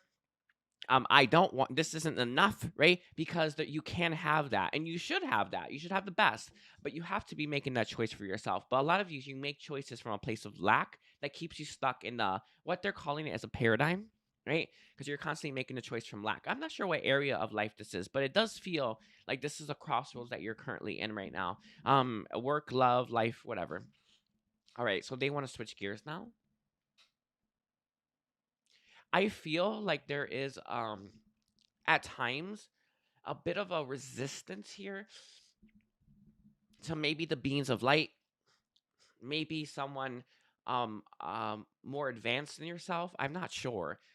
There seems to be resistance here on your end for certain parts. I do feel there are, and I don't know. Again, they're not being specific because it's gonna be a little bit different for everyone. But they're saying that there's times when you hear a truth, but you have so much opinion around that around that truth or what or something else you thought was true that conflicts with that you don't want to embrace what you know to be true. Instead, you want to stick with what you have opinions for. So they're kind of bringing this up right now, and it feels like this is actually in reference to information that you are receiving. This could be from life experiences, I suppose, but it feels like you're hearing it from someone, telepathically, through your third eye, or someone actually speaking that in the physical form. But it seems like there's resistance here to what you know to be true and what you're hearing because of the opinions you have around something. So there's too much. You're too attached to a specific idea. You're too attached to a specific, um like, things have to be this way, but they're not. And this if you keep trying to live your life from this angle, right, your life's gonna just go downhill, right? So the truth that you're being given, by someone, or a being of light, is meant to help you in an upwards trajectory. It's meant to help you spiral upwards. But the truth that you seem to want to live by, that's not right, is spiraling down for you. So I see you being stretched currently. Some areas you're moving up, and when it comes to your spiritual growth and evolution and who you are. And then there's some areas where you're just constantly being dragged down, into the pits of hell. It's kind of that's what they're saying, right? And they want you to reflect upon that in the month of April. It's not something that would have come up otherwise, but they definitely want you to reflect upon when you're hearing these truths, throughout the month April and so on and so forth. And like, it's like that truth hits you. Oh my God, wow, that's the truth. But what I thought was all of this all along. How do I, it's not like, how do I put these two truths together? Because I think that's actually what you're trying to do. It's, what is it? How do I repurpose, realign, rewire what this truth means with everything I thought I knew? And it's going to help you release what isn't right. And it's going to help you start to build upon a stronger structure that will help you. And they're showing me staircase, like you're going to take these steps and you're going to be moving up. So they want you to take a look at that. It feels like there is resistance though when you're hearing, really, really, really, and these are like, they're saying that these are truths that they're undeniable. They are just not, you don't want to accept. But it's interesting. Now they want to switch gears and tell you what the cost of that is, because the spiral downwards again is making your life horrible, right? A spiral upwards makes your life greater. So it's important that you get, like, there's a cost. And if you want to pay that cost, that's fine, right? But I don't think that you're consciously making that choice that you want to pay a cost to believe something that is not true, so that your life can be horrible. And they're kind of emphasizing for you to not be too attached, form too many opinions around specific things, allow that to be released. This took me a while. This step that you're on, or what you need to focus on, it took me a long time to figure out, right? The moment I detached from what I thought I knew, I was able to receive the purest information possible. It's actually real nice and real beautiful, but very difficult to do. And you're not going to conquer it in April, right? Maybe not even in May, but if you work on this, you will get it. And that's what they're saying. This is really gonna, it's like this really gonna create that expansion that you're in search of. It feels like spiritual evolution is important to you, or evolution that's good, I know that people call it spiritual evolution, but spirituality, it's like, it's not one thing. Spirituality is just what makes you happy, what's going to bring you that abundance that you seek, basically. That's, that conscious life is a spiritual life.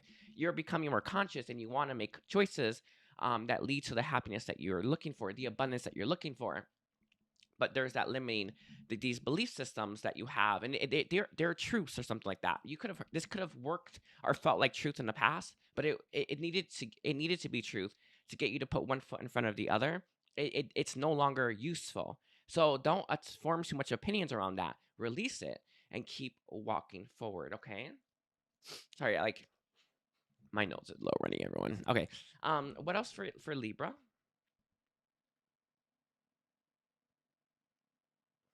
Some of you, this is tied to the fact that you've told other people about this. There is this fear of being found out. There is this fear. Oh no. Well, yes, I guess it can be this as well. But some of you may have said this truth to other people. Um, you may have said something that used to be true that's not true now, but you don't want to backtrack on that because you feel, I don't know, whatever feeling you're feeling with that. They're saying no one remembers, no one cares. Do you, right? That they're point blank on that one. But they also said that some of you are around people, places, and things.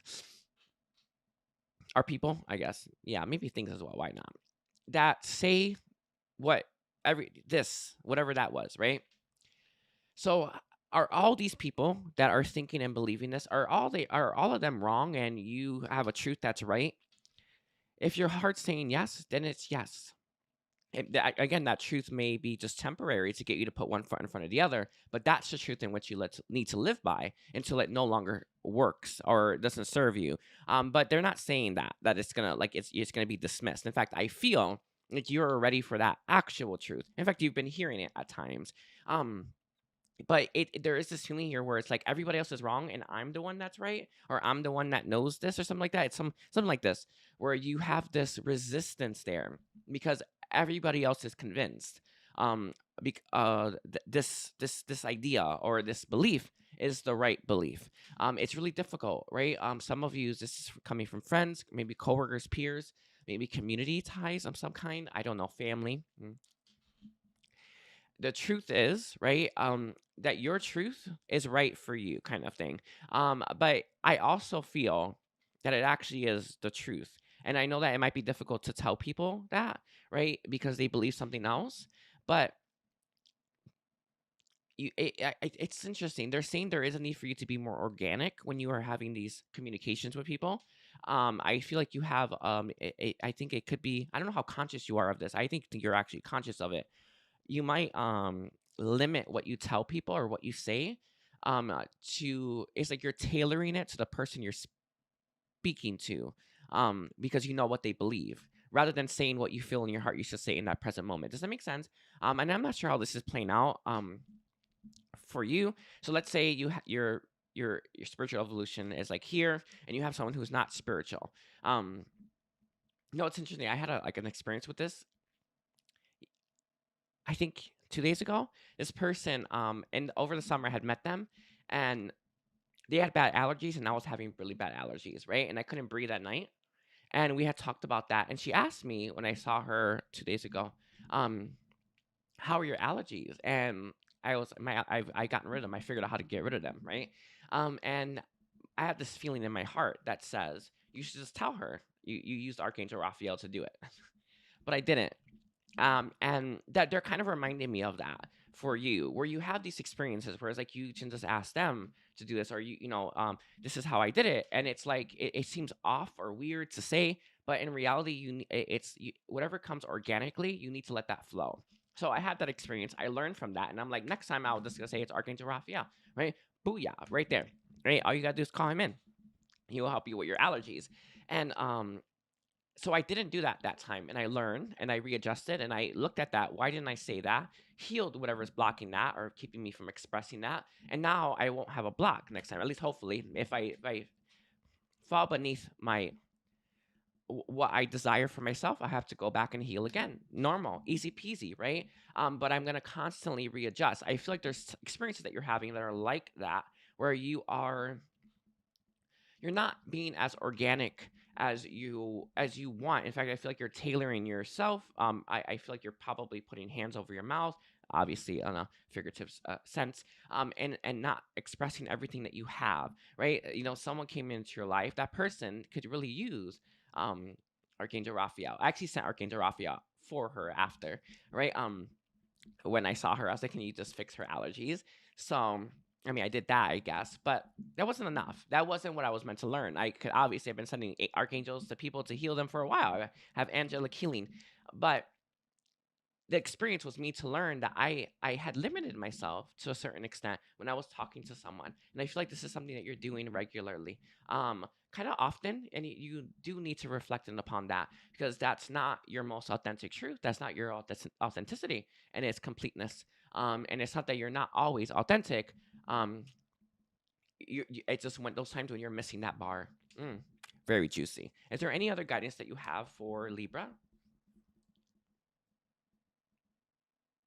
I feel your for April, they're saying, and it's not that I don't know how big of an issue this is going to be for April. 'Cause they haven't really been giving me predictions. So what's the point? If it's going to happen, it's going to happen. That's what they told me.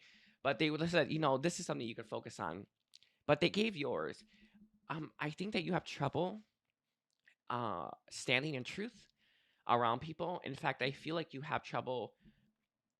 It's not like, I guess, and it's not like having a spine. It's not like that, but I feel like you tend to falter at times when it comes to standing in your truth around people who may think differently. And they, for the month of April, this will be really important for you to learn to stand in that truth, even when you have naysayers. And that's hard. That's hard. Don't think like I don't get it. Obviously, I just told you that I have I'm working it out myself currently, but they're saying the month of April, that'll be really important for you to work through. That will really help you. They're saying that's going to benefit you in the future, like greatly being able to do that. And it won't just apply to your spiritual beliefs, it will apply to everything. That's the point. And you won't falter anymore. You'll have strong roots. And this will also help you plant stronger roots, is what they're saying. It will help with your grounding, is what they're saying. That's what, yeah, it's like they're saying it's going to help with your grounding too, right? This, like, if you were to fit this in April, heal what's keeping you from doing this, um and learn to, it's like it's interesting because it might hurt at first, but it will hurt less and less and less every time it happens, to the point where you know not to let it phase you. That's what they're saying. And they're saying that it's such a crucial step for you, Libra. Okay, I'm gonna leave it there. My voice is like going. I want to thank you, Libra, for being here. Don't forget to like and comment and watch your entire chart. That view duration helps me out a lot. I don't know if you can hear my cat playing with their toy. It's a little, anyway. Don't forget to check out my services. Like, comment, and take care. Bye, Libra. Hi, Scorpio. Welcome to my channel. My name is Edgar Mendez, and today we're going to be focusing on getting your April reading. If you didn't catch the intro, I'm a little bit sick, by the way, so if my voice is what it is, I want to remind you all to don't forget to like and comment and watch your entire chart, your sun, your moon, your rising, your Venus, especially that north node. That view duration really, really benefits me, okay? And yeah, let's take a look here, Scorpio, at your energy. Kuan Yin, Saint Germain, Metatron. Can we get Scorpio energy coming through? Oh, did I forget not to say? Did I forget to say not? So, did I forget to say to like and comment? I don't know if I did say that, but that does help too. Okay, Scorpio energy. There is a little bit of anger beneath your surface. I feel like you are experiencing it when you are easily triggered. No, maybe triggered to a point of you can't help it. And I don't, I'm trying to see what they're trying to say about this, but they're saying that it's deep. There is a deep-seated anger within you. There's interesting. They're saying they're gonna give me a transmission to heal this soon. They haven't given it to me yet, but to heal the deep-seated anger, that's what they're saying. But you, Scorpio, you have a deep-seated anger within you. Some of you is real on the surface, but most of yous, about half, I think, right? It's deeper, right? And it comes out when you are really frustrated, really angry. Normally for me, like, it's a bunch of stuff that adds up in a day that just sets me off. It just, you know what I mean? Like, it's like that. But they're saying that you have this within you. And for the month of April, there is a need for you to make that conscious choice that you don't want to embody that anger anymore. That's what they're saying. Um, so you'll be ready for that transmission that I'm going to get, is what they're saying as well. But they're emphasizing that it's deep. I also feel, because it's not always there, because society wise it's perceived as normal, right? You might think that this isn't a problem, is what they're saying. And they're saying yes, it absolutely is. And I know that we sometimes look at these standards that we think are high standards about peace and love and tolerance. They're not high standards. They're so easy for us to embody if we're willing to heal what's keeping us from doing that, right?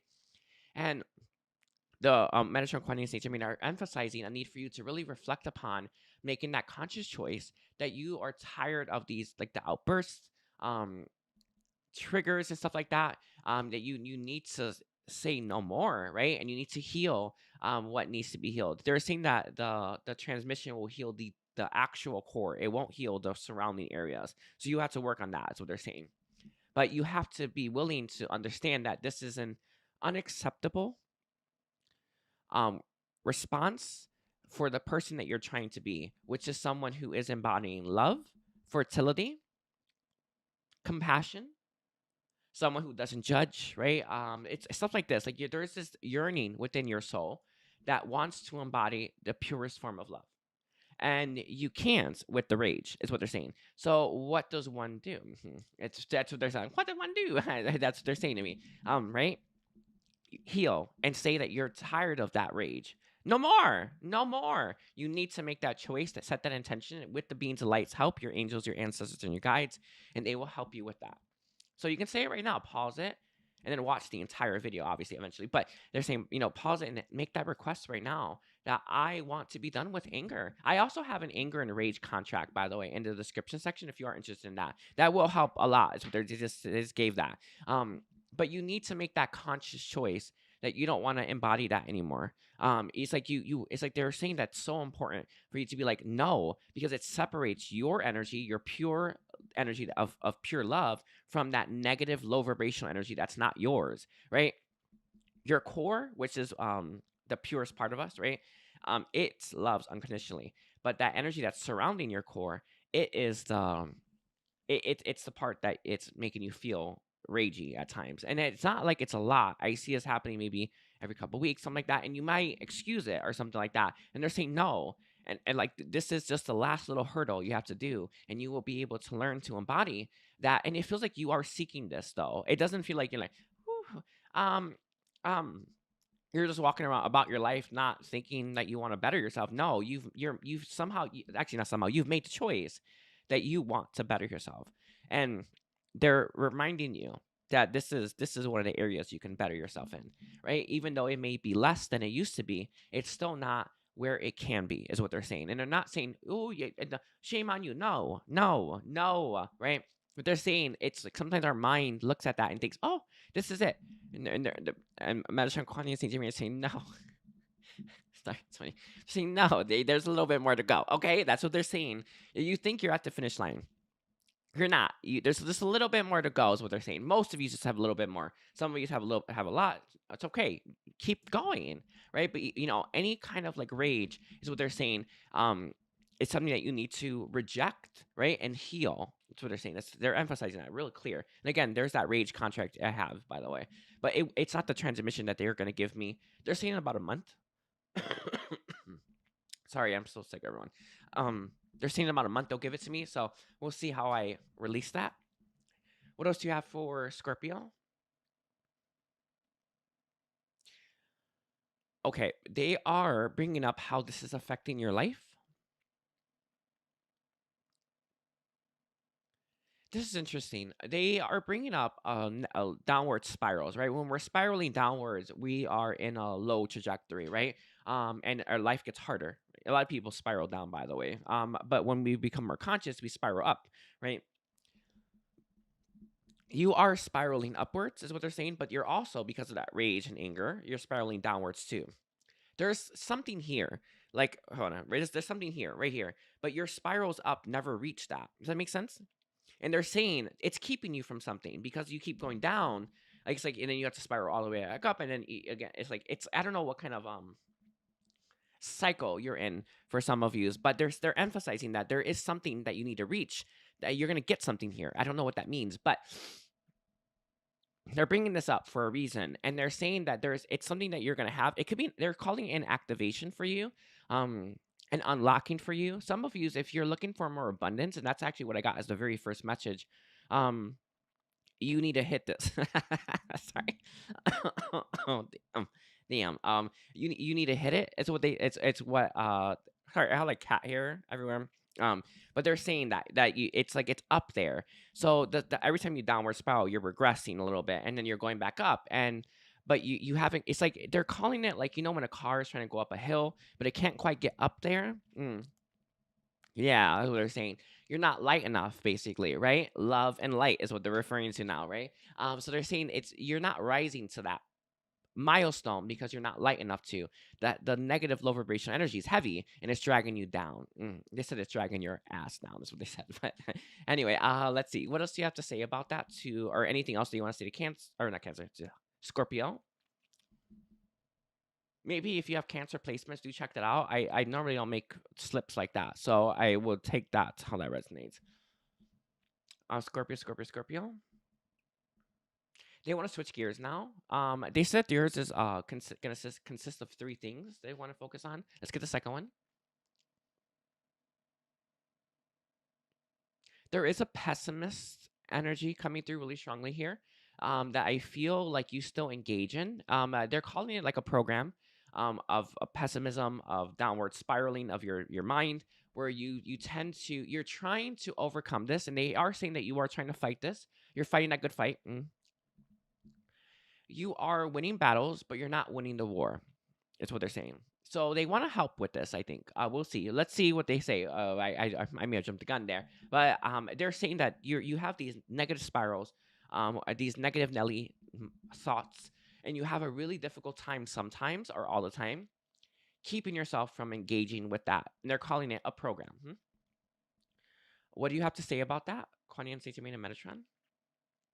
There is a way to stop it.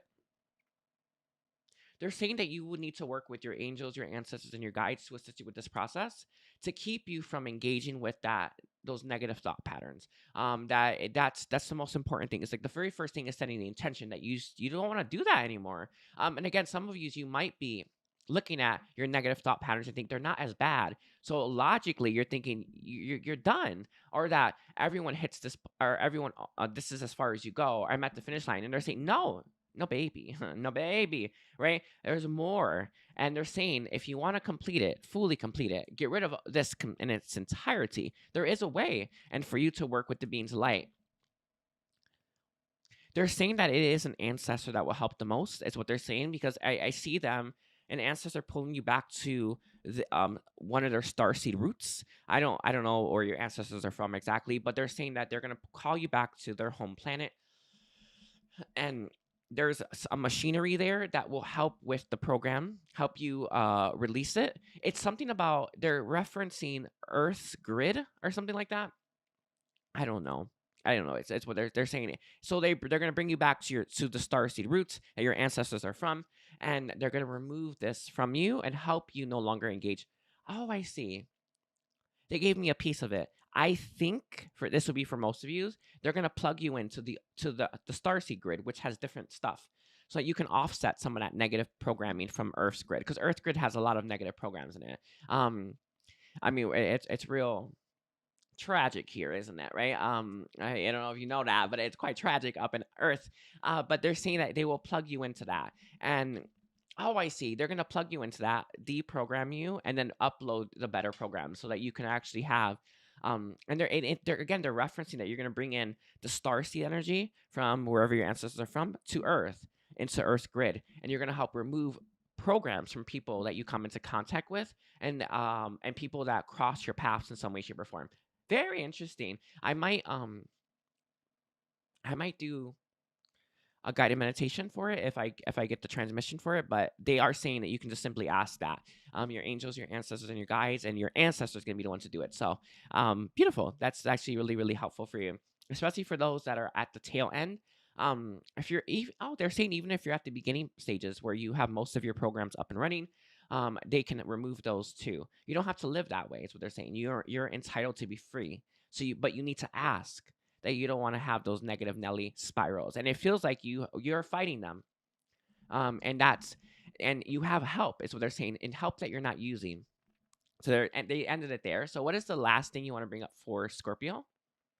I almost said Taurus, by the way. So if you have Taurus placements, do check that out. I'm sorry, that's funny. Scorpio. What last thing do you have for their April reading? They're saying to never give up and never stop trying. I don't know if there's something in your life that you're having a very little success with, but they are referencing that really strongly. Don't give up. Don't stop trying. Oh, I see. If you were to get help with those two things that they brought up already, you would find it a lot easier not to give up, is what they're saying. But they're saying in general, don't give up. Don't stop trying. I don't know what kind of cycle you're in, but they are bringing that up again, where I see you constantly getting knocked down. Does that make sense? If someone's pushing you, and then you're getting up and you stand again, and they push you. You're getting up and you stand again, and they push you, and it's like this repetitious thing happening, and you're tired of standing up just to get pushed. That's what they're saying. And they really want to emphasize, don't stop. One of these days, you're gonna stay up when they push you.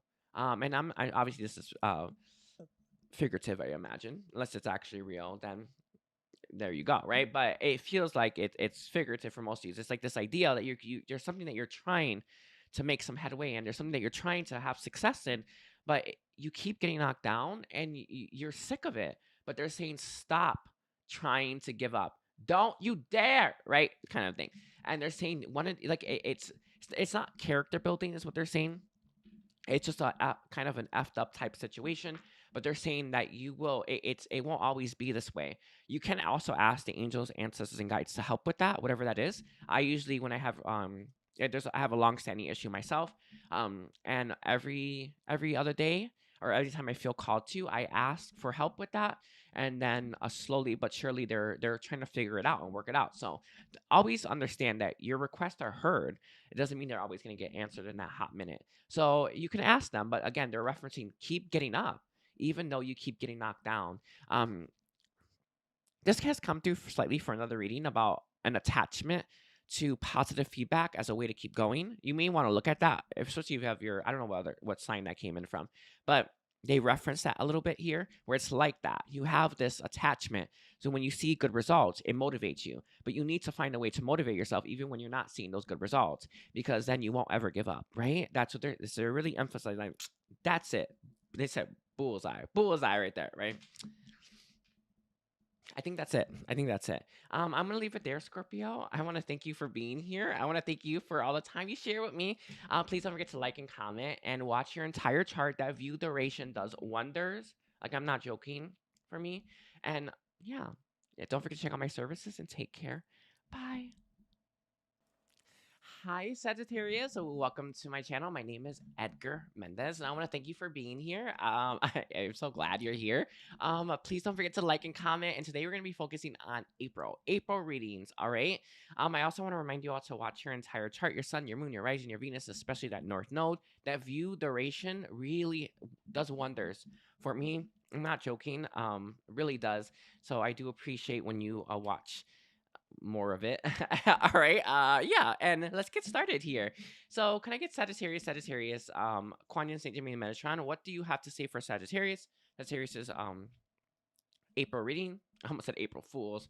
Maybe you have something planned there, but it really does feel like something's gonna happen at April Fools. Oh, I'm gonna bring this up in the intro. But I am doing distant traveling and universal traveling on April 1st. So if you're interested in that, where we go and we do healing, we also do other activations and stuff like that. It's always organic, so I don't actually know what we do until we do it.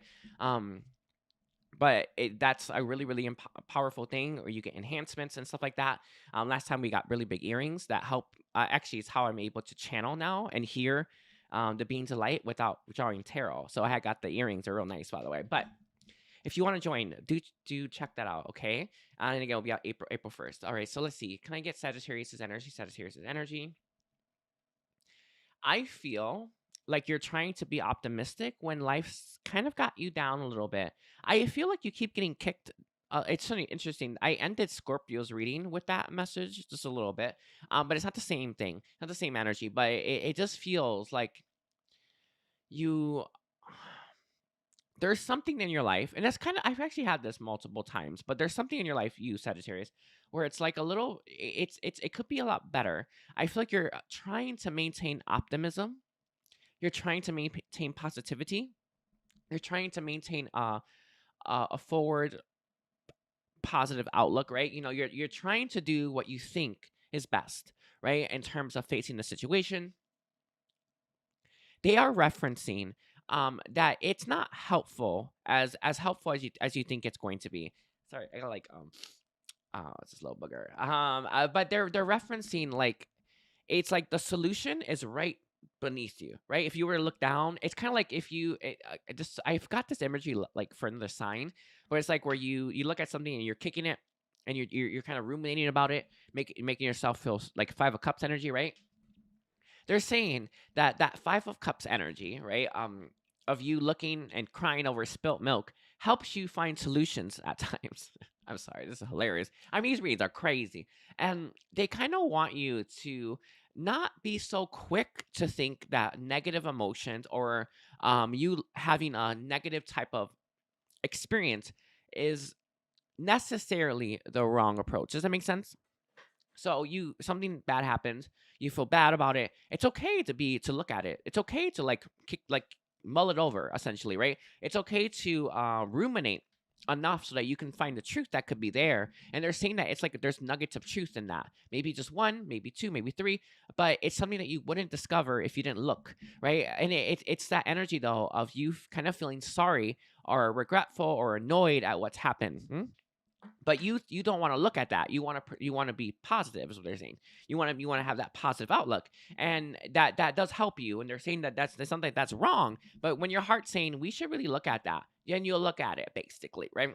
And they're emphasizing that there's more truth. It's like if you have like we learn from failure is not success, right? It's like that, and failure is a part of success. How? Because we learn from it. It's like you're this positive outlook that you're having, and they're calling it glowing, like glowing optimism. Really is words. Like, I swear, is what they're saying, right? It's great, but it kind of leads you to overlook things that you would be useful for you when facing a similar type of situation, so that you don't have the same results.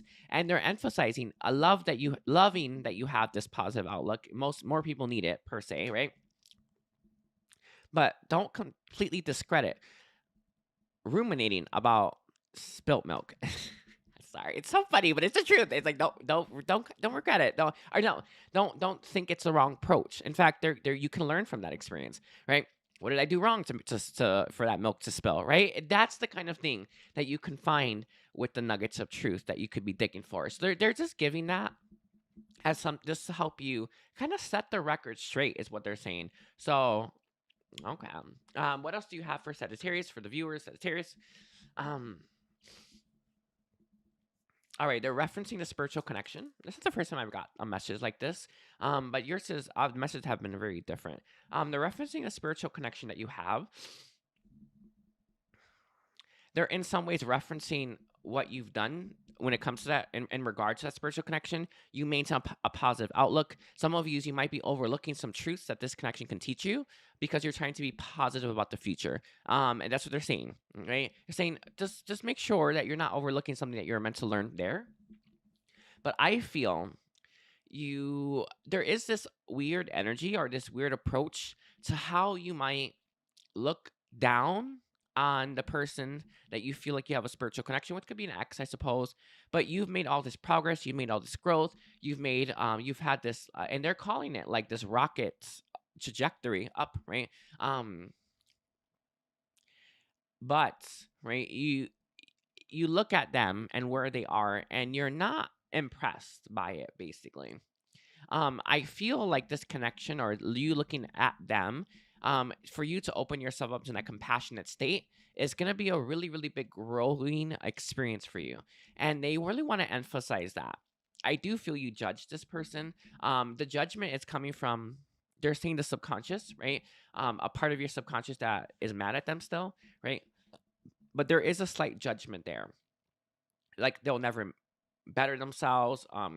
They still think this. I don't know. It just feels like it's something along those lines. And they're referencing that connection and all the other connections where this happens and where you need to learn to open yourself up to the compassion, because that's our true essence, right? Love, not judgment. And especially if you want to further your goals and reach, and they're calling it the stratosphere or something, I don't know. This requires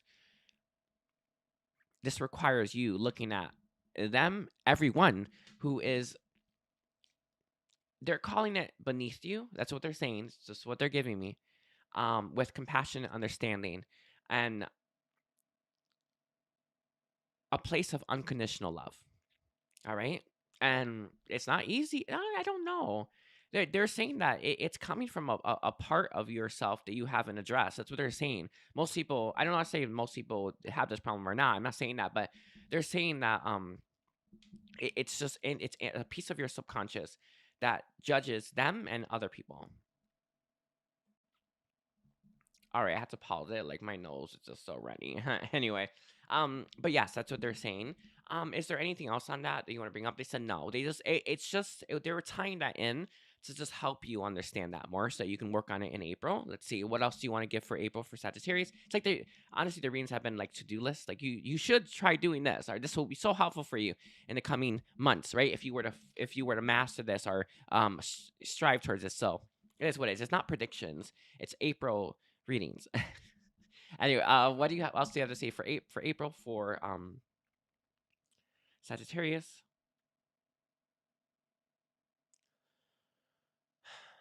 Sorry, they're like shuffling through. He's Metatron's looking over the other signs. What do you have to say now for Sagittarius? All right, this has to do with your own standards for yourself. Um, you have a habit of achieving heights that you once thought would be so amazing to achieve, right? You've been doing this and you've been doing it regularly is what they're saying, right? Where you've it's like a year ago where what did you think was possible versus what you think is possible now, right? Or what a year ago what did you achieve versus what or have you achieved now, right? They're referencing this really clearly, right? And they're bringing this up, and it's not that you shouldn't have this ambition, but it feels like there is a slight negative spiral when it comes to holding yourself up to impeccably high standards, and and you tend to look down on yourself when you don't achieve those impeccably high standards. So they would really like you to reflect upon that in the month of April, how you're doing this to yourself and how that is actually hurting you in the end, right? They're saying that it is tied to your attachment to time. That's what they said. You feel like you only have so much time to do stuff, so you're constantly trying to push yourself. And it's not that the pushing yourself is necessarily bad. They're not saying bad or good per se, but they're emphasizing um, like the fact that you're achieving these massive milestones, not having any gratitude when you do it, and then setting the bar exceedingly high yet again, and then trying to chase after that. And it's not like stop and smell the roses. It's just there is a need for you to have more gratitude for what you've done and what you know. And I don't know what you've achieved that you thought, oh my god, I would just love to do that. I don't know what this is, but it feels like you've done something like that, and it's you've reached it, and it was like meh, right? Because goals actually aren't all that impressive. What's impressive or what brings us fulfillment is a journey. Who knew? Everyone, but um, it feels like that's what they want you to focus on is enjoying the process a little bit more and not holding yourself up to these incredibly high standards. And they're okay with you raising the bar, but they don't want you to like, beat yourself up when you don't reach it. Which seems to be a problem. Is what they're saying. It's like they said disaster. I know it sounds strange, but they said that. Okay. Is there anything else about this? It's just like it's kind of like a warning. I feel like this might lead you to disaster. Is what they say. They're saying. Oh, that's interesting. It might lead you to a disaster that you don't need to go through. To learn that lesson the hard way, or you can learn it without having to walk into that karmic cycle. Very beautiful. You don't normally get like a little warning before you walk into a karmic cycle, or maybe you're in it and it'll help you close it out right away. But they gave that as like it just feels like you're just these you're not appreciating the things you've done. It's interesting. I've had this come through a couple times and even in private readings, and I told people just having a gratitude for at least 1 minute for what you've done a day. That's massive. It will create a massive shift in your life over like a month. Don't think it will be a big shift, but they're emphasizing that it's just not there. You don't appreciate what you've done. You just don't. And it's interesting because guess what? You're not appreciating, not the milestone itself. You, right? You're the one who achieved it. Not the milestone was always there. You achieved something. Who are you not thanking for that? Yourself. It's interesting. That's what they said. He's like, who do you think? It's like all this work has been done, and who doesn't get that thank you? Ooh, that's so crazy. Anyway, is there any guidance that you have for Sagittarius, or anything else you want to say to Sagittarius? They said yes.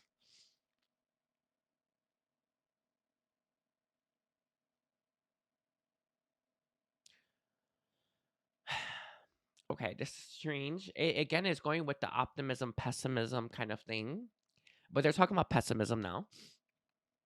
I feel you have at times a lot of negative people around you that are constantly trying to give you their negativity.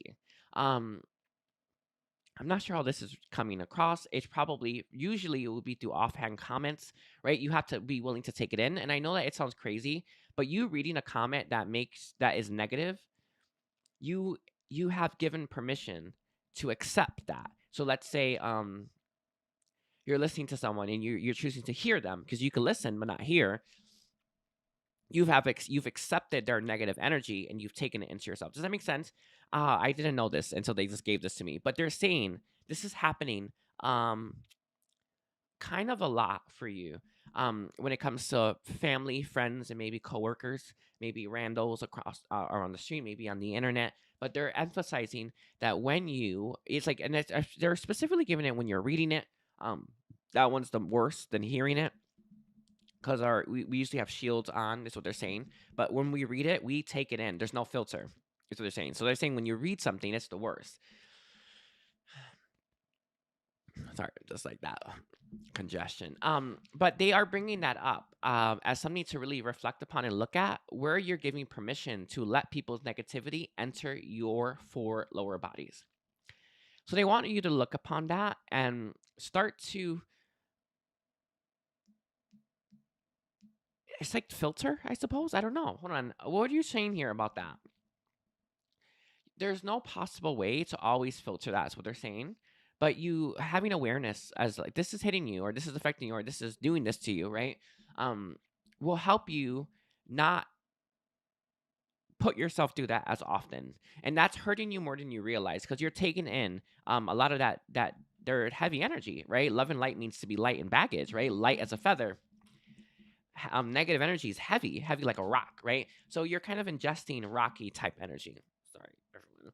It's just a little booger. Anyway, but they just wanted to give that as like your kind of like a little bit of a just for your FYI for your information. But I'm gonna leave it there, Sagittarius. I want to thank you for being here. Thank you for sharing time and space with me. Please don't forget to like and comment and watch that entire chart. That view duration does me so much good. And check out my services and take care. Bye, Sagittarius. Hi, Capricorn. Welcome to my channel. My name is Edgar Mendez, and I want to thank you all for being here. Thank you for sharing time and space with me. If you didn't catch the intro, I am sick. I've gotten progressively sick as I've been doing the readings. I had to take a break. So I'm back at it. I really do want to release this earlier than later, because it is an April reading, and that's what we're focusing on is April. So I didn't know what we would get for it, but they have been really interesting readings. Please don't forget to like and comment and check out your entire chart. That sun, that moon, that rising, that Venus, especially that North Node. That view duration helps me out so much. I also want to remind you all that I do have a lot of services if you are interested in that. Okay, so let's see. Capricorn, right? Kuan Yin, Saint Amina, Metatron, what do you have to say to Capricorn for or about the month of April? It's kind of been honestly all over the place, which I love. It's just everything's different. I feel it's not something that would have come up necessarily in the month of April, but it's something that should, is what they're saying.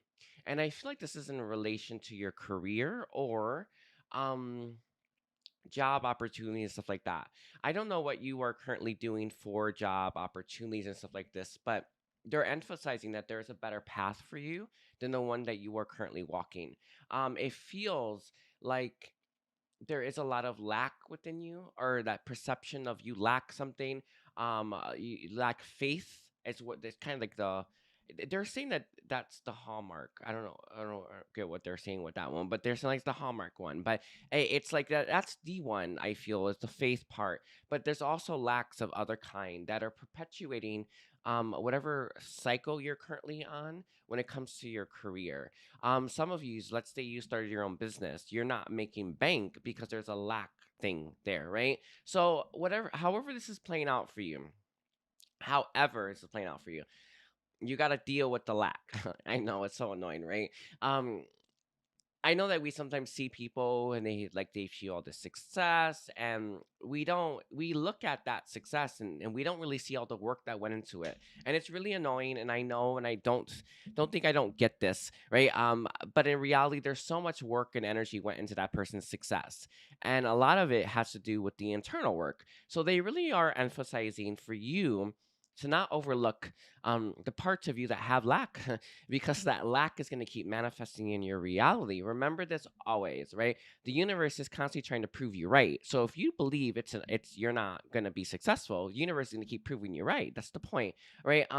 So if you really want to, work on that lack, and then you start to believe in yourself just as a natural occurrence because, well, you healed, then you're going to start to have more and more favorable outcomes. But there is something specific about a career path that you're on, and it's being affected by lack. That's what they wanted to say.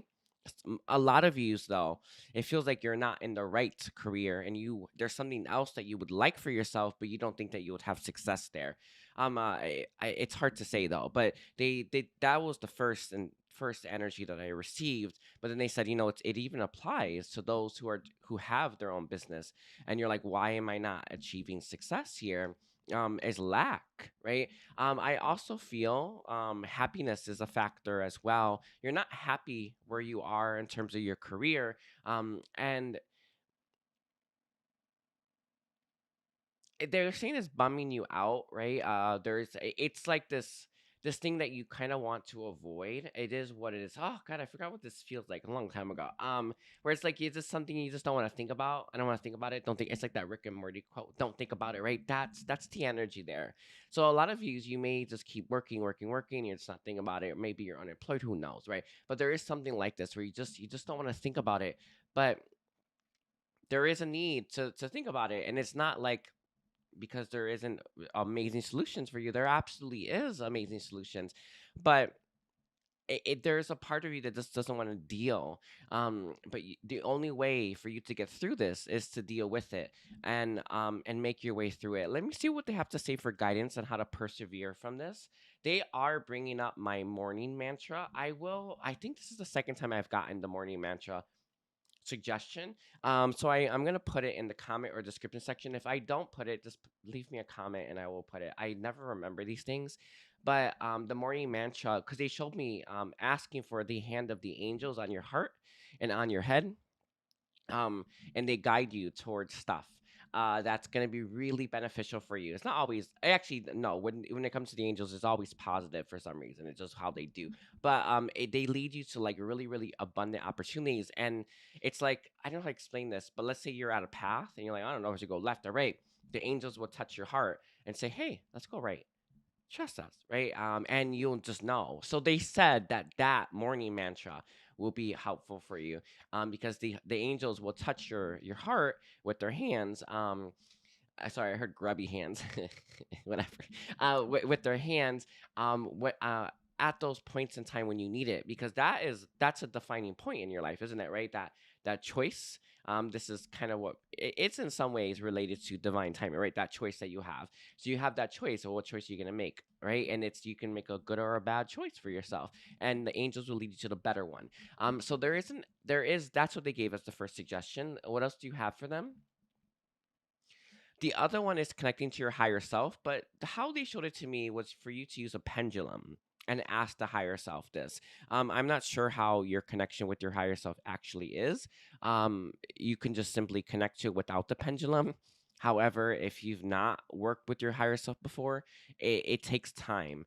But they're saying for you to use a pendulum to ask the higher self yes or no, or maybe or neutral. I would never choose something if I'm getting a neutral. I just put that out there. I wouldn't. I always go for that yes, or at least a good, like mostly yes as you can possibly get. But I wouldn't go like making a big life choice and get a neutral answer. Like hell no, no, I won't do it. So you do you, but I just put that. I want to put that out there for you. But they emphasize a pendulum swing. Asking though the higher self, not your guides. They're not the best for that. For most questions, actually, in terms of what you should do, because that's why beings of light don't really tell you what you should do. Um, but the higher self will be able to help you with this because they know how things will play out really easily. So, and I also know what karmic cycles you're in. I know that how all these different variables will affect you, and understand what's going to have the best outcome. And the best outcome may not be what you think it's going to be, but it will be the best outcome nonetheless. Okay. But again, they said a pendulum swing with the higher self. Is there anything else on that? They want to switch gears now. So can I get what else do you have for Capricorn? I'm getting for those of you that want children, or you could have children. It kind of hit and miss there. It was like it could, I guess it can be either. So we'll see what that means. There is a fear for those of you that are looking to have more children or you have children. And this is referencing the first part. So let's say you have a job and you have children to think about, right? Or you are thinking about starting your own business, but then you're like, I want to have kids. Make sure you really desire that. Obviously, you should, you know what I mean? Like, want is not that strong of a word, but you do you. But they're referencing the first part of what they just brought up to the kids part. So some of you have kids, some of you want kids, whatever the case is, right? They're saying that your hearts, your higher self, everyone will consider what you desire for yourself when determining what advice and guidance they should give you. Does that make sense? Let's say the hand of the angels, they're gonna tell you, hey, this is the right path for you, right? And they're gonna consider the fact that you do want kids. And I know that it may appear logically like it's longer. I know that it may appear like you're not likely to have, let's say, kids, or maybe you're gonna have to quit a job and go down this path that your heart and the angels are leading you to, and it's like, oh my god, I have kids to worry about, right? Whatever the case is, they would not be like missing this. They're not gonna be like, oh, I didn't know this. I didn't know this. They had kids. I didn't know they had kids. And it's like, no, of course they do. So when they're giving you the suggestion, it's like they mean what they say. And it feels like this is again where it was talking about rooting yourself in more faith. Um, some of you may have like health issues, right? Where it's like losing coverage or something like that. They will obviously know that. And I know that it seems scary to take that leap of faith from that heart, but that's the only way we get to the happiness that we're looking for. We're not, sorry, not sticking to our comfort zone because that's what you've been doing, right? One second, give a little bit of this. Matcha and honey. Okay. But that's what they're bringing up really strongly, and it's to know that they mean business, and they want to give you the best possible life possible. And I know it's really scary, especially because of how this world freaking works and how everyone's like, you need to be level headed and practical. I understand that.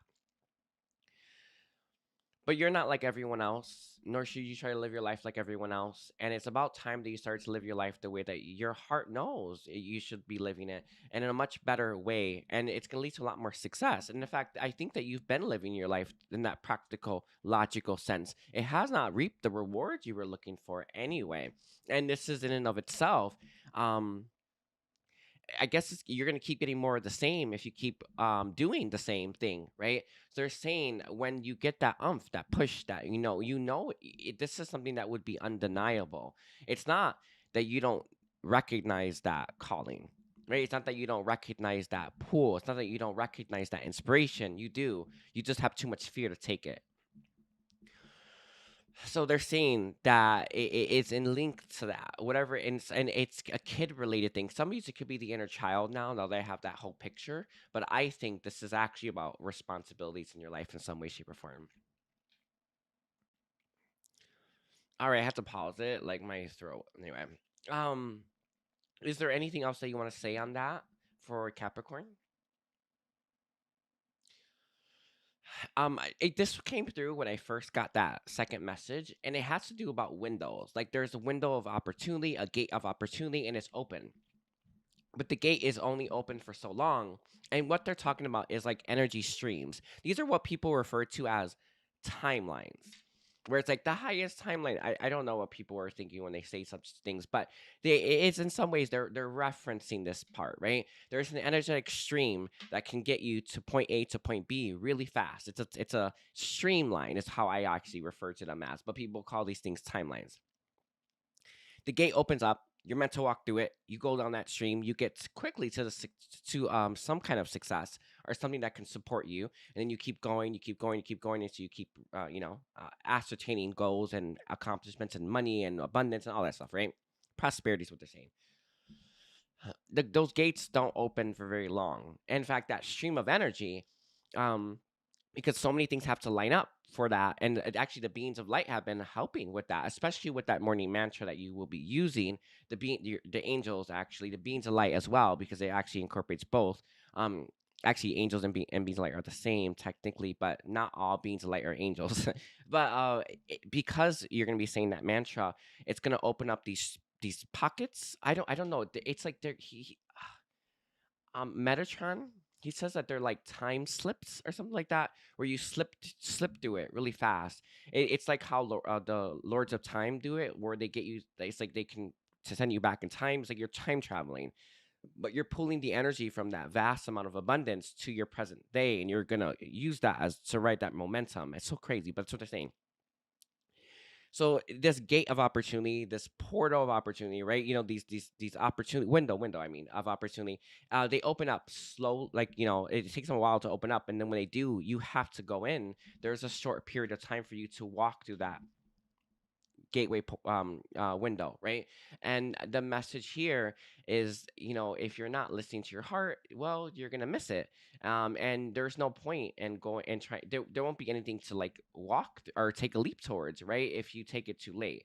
So I feel like this has maybe been happening to you, but it's definitely going to happen in the future, right? Where you have these really short periods of time to take a leap, to create success for yourself. And unless you do take that leap at that time, you're not going to have success. It won't be enough to keep you going. Does that make sense? You will have some success as you're putting work in, but it won't be enough. It's like there are times like we're meant to start things, and there's times when we're not, and that's the point. And that's when they give you that calling. It's like it's time to go, and that's what they want to put out there. Okay, is there any guidance that you have for Capricorn? Believe is a guidance that's coming through the most. I feel a lot of you have subconscious belief systems, limiting belief systems, that are preventing you from believing in, I feel, for one, how the world actually works, right? Rather than how everyone thinks it works, because the humans are just so far behind. But it's because there's so many people believing in it. You think, well, I'm the right one, yes, right? But it's hard. It's hard, and there's things to start to believe. The only way you're gonna get that proof in the pudding is when you actually do it, and that their room. That's always been the case for me. And there's been so many times where I wanted to just know everything before I started something, and I know now that it's not until I'm well on the path, right? Do I then learn how to do something? So I'm always doing stuff before I actually know how to do it, and I learn, right? So I'm always trying these new things, and they eventually evolve and grow. So I'm telling you this because a lot of you have something new that you want to start, or something, a new path you want to go down, and you're really worried you don't know everything. And the whole point is that you're not going to until you're like halfway down that path. I know it's so annoying, but they're emphasizing for you to believe more in yourself and believe in the process. Let's see. Some of you have blocks to abundance. I do have a poverty contract, but that is not the kind of that is for your lack. It's a subconscious belief system with lack. So I do have a poverty contract. It's real cheap, by the way. You can get it, but they're not bringing that up. They're saying that some of you have karma blockages from past lives. I do offer an ancestral and Akashic karma clearing. You do have to get it in the Akashic, because of all the beings of light that are necessary for it. But they said that that's for some of you who are experiencing, you've always had trouble with money. It's never flowed properly. There's a block. There's an actual block there. Is what they're saying. So you want to remove these blockages. The beings like can bypass it temporarily, but it will hit you again. So even like in the time stream, you won't be affected by that block, right? But when you finish it, you will get hit by it. So they're saying that, just be on the lookout for that. Is there any other guidance that you have for them? That's it. they're saying for you to stand in your power. How is this moving? I don't know. To stand in your power, and you got this. Okay, so I'm gonna leave it there, Capricorn. And again, I'm so sorry, I'm sick. Please don't forget to like. Please don't forget to comment. Please don't forget to watch that entire chart. Some of my videos I don't sound that bad. So anyway, that view duration does matter to me. And yeah, check out my services and take care. Bye, Capricorn. Hi, Aquarius. Welcome to my channel. My name is Edgar Mendez, and I want to thank you all for being here. Thank you for sharing time and space with me. I want to remind you, if you didn't catch the intro, I am sick, and I've gotten worse and worse and worse. And I took like a few days off, and here I am. But my voice has not returned. It's so annoying. But yeah, I want to remind you not to forget to like and comment. It does help me out. Also, watching your entire chart, your sun, your moon, your rising, your Venus, especially the North Node. The view duration does wonders for me. I cannot stress that enough. And today we're going to be focusing on getting your April reading. So I let Kuan Yin, Saint Gemini, and Metatron determine what they give. It's kind of been up in the air in terms of what they're providing. It hasn't been what I thought it was going to be predictions, but they're like, if it's going to happen, it's going to happen. So they've been giving like things that would help you in the month of April. So it is what it is. All right. So let's see what they have to say. Aquarius for April. Aquarius for April. Let's see. Connie Stacy mentioned. What do you have to say? All right. There is a need for you to expand your social circle. I don't know what it's looking like currently. They didn't give it, but it almost felt like there was almost no one. There is a need for you to expand your social circle. Sorry, I had to pause it. Anyway, I was coughing. There is a need to expand your social circle. It feels like it's not big enough. I also feel, especially for those that for your destiny, because I got North Node for a moment. Though that could be a sign to check out your North Node. That's actually where I think it actually is for a lot of yous. But what Metatron, Quantity, Saint Germain are saying is that for your destiny, right? For your purpose, there is a need for you to expand your social circle. I feel like maybe you have old friends that are not qualified to be in your life anymore. They don't resonate with you.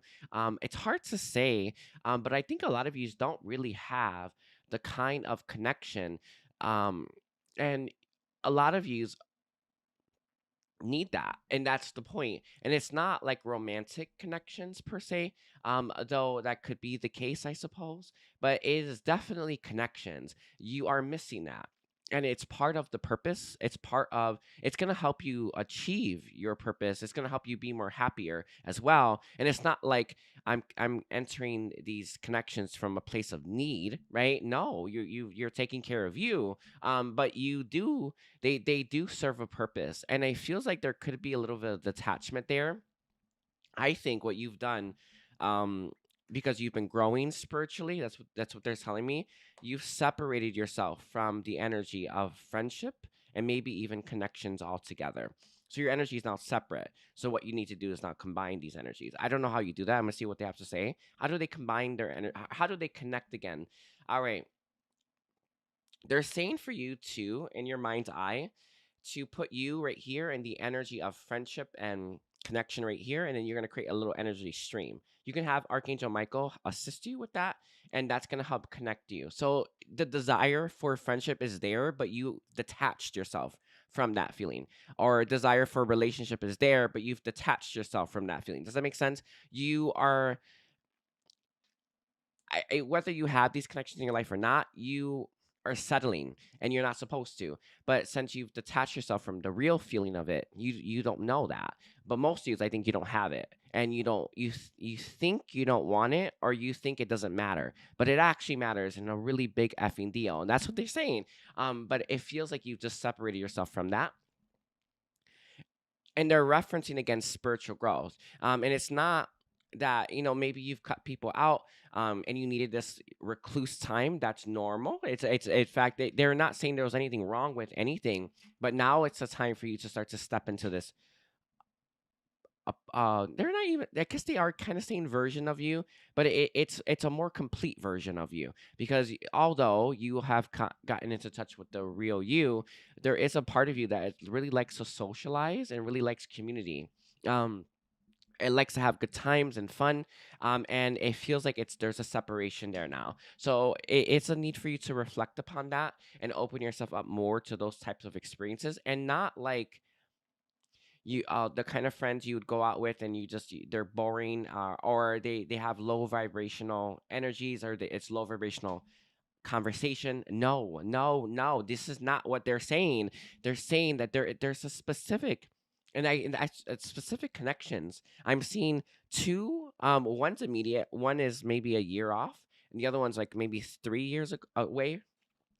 That are so important for you and your evolution, and vice versa for that matter. But you seem to be you're it's like you're not walking that path, and you're detached from the energy that would actually lead you on that path. It's very interesting. It's like it's not, you should know, I need this in my life. And you should know, even though you don't know what it is exactly, you should know the feeling that you're looking for. But it's like it's none of that's there. It's like it's like you're it's like I'm seeing a portrait, but there's no portrait. Doesn't make sense. It's like it's just the painting like I don't know what is that called. Yeah, portrait. Isn't it a portrait? Right, but there's no painting in it. Yeah, I think that's what I'm trying to say. But if I said that wrong, you know what I'm trying to say. And it's like it's just there's just nothing there. You do need to there this area of life. Um, it has a big purpose for you. It does. It has a big purpose for you, but it feels like you forgot. Yeah, yeah, something like that. It's hard to say what's happened here. Um, it kind of feels like you don't need it. No, yeah, no, you kind of feel like you don't need it, but you do. Maybe some people don't. And Metatron's bringing up like Buddhists and stuff like that. Um, I don't know why he brought that up. Yeah, he's saying that's what he keeps saying. Like like there's some people out there that have come into this world, right? Um, and they don't really need the connection, but you do. Your soul needs it. Does that make sense? But again, you have separated yourself from that energy, and this is actually your soul. Basically, it's a piece of it. And they're saying that you separated yourself from that, so you're incomplete. You're also a slightly bit imbalanced as well. Sorry about that again. I had to pause it. But what else I'm getting as well is that a lot of you planned on meeting these people when you before you came here. Like these people are pivotal to your life, your role, what you've came here to do, and all that you've came here to accomplish. So they're gonna help you accomplish even greater heights, and vice versa. Maybe do the energy of networking, but I don't think so. I think they're gonna help remind you how strong you are, how capable you are, and I feel like you've been doing it a lot on your own, and you've made progress. But what Metatron is saying is that your progress would be significantly faster if they were in your life. All right, I have to pause it again, and I took a cough drop. My mom had sent me them earlier today, and I was like, I don't need them. Yeah, I totally needed it. Anyway, but what they were saying is that your progress towards your goals would be significantly faster if you had these individuals in your life. And they're special connections, the ones that you would feel um significantly different with than before. Some of you, for those of you that don't have many people in your life, you may not see a point to it because you've never had what this connection can provide.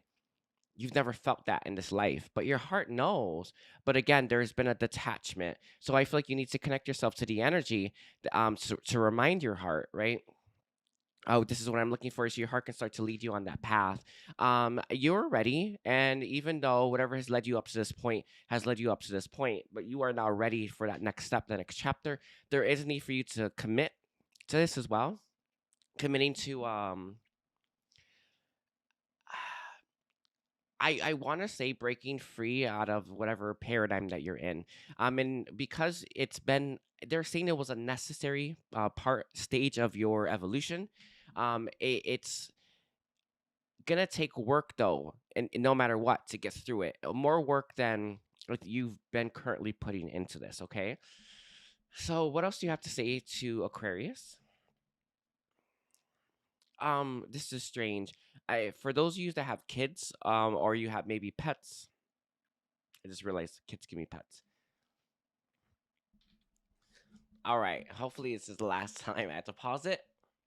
I'm gonna keep the cough drop in my mouth. It is what it is. Sorry, everyone.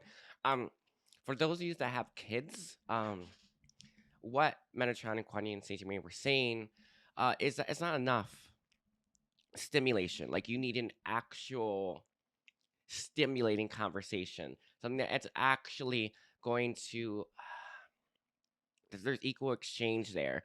So it's important that you recognize this need that's within you to socialize with people that you find stimulating, and it feels like you just aren't connecting to the energy because you don't want to. And I'm not sure what's driving that. Let's see if they have to say anything about that. What's driving this reluctance to connect to other people or other people that are on the same page as Aquarius? Fear. One of the things that they're talking about the most happens to be your past experiences. And it's actually what I brought up a little bit. And it's partially, for one, your past experiences have never really reaped the kind of rewards you were hoping for. Right. So a part there could be a subconscious belief system, but I think it was really discouraging, right? You try and you try and you try and you never got what you wanted, right? You were looking for something, but you couldn't find it in the people that were around you. So it kind of feels like you've kind of shut this part of you off. Um, there's fear and discouragement. That seems to be the bigger ones. Let's see, is there anything else that's here that's blocking them from finding these connections or wanting the connection? There is it's like apprehension to bringing in more chaos. And although we all understand that chaos comes all that potential, right? We all get that. We all understand that, and we all appreciate that, right? That chaos brings in the growth that we need to strive for higher heights. We all know that that's how it works. But in reality, the experience of chaos and the benefits of chaos, um, we tend to not want it, right? Even though the benefits are so great, the chaos that we have to go through to get those benefits, it's really annoying. There is a little bit of like I don't want to. It's like they're saying like poking a beehive. You got why would you do it kind of thing, but because your soul needs this, you need this, your goals need this, right? So there's so much need for this. The need, right, of this, the benefits of this outweigh the chaos 10 to 1. But you don't even want to deal with that little bit of chaos that may come in as a result of that. And that's the problem, right? And though it is to a certain degree understandable, but you need to understand the cost, right? And the cost is quite severe. And again, it's something about your goals and your aspirations. There's something that you want for yourself, and you can't get it without these connections. It's not that they're gonna provide opportunities for you. More likely than not, they're gonna draw out your strengths, strengths that you would have never known were there. And with them drawing out, you'll be able to use those strengths to further your goals, and vice versa, or even their advice and guidance. For instance, I don't know, right? But a lot of you is probably going to be strengths. Again, these people you wanted to meet and actually probably decided to meet before you came here, right? So it's for your highest good. All right. Is there any guidance that you have for Aquarius? And again, I'm sorry I kept pausing it, but the cough. Let's see. Is there any other guidance that you have for Aquarius?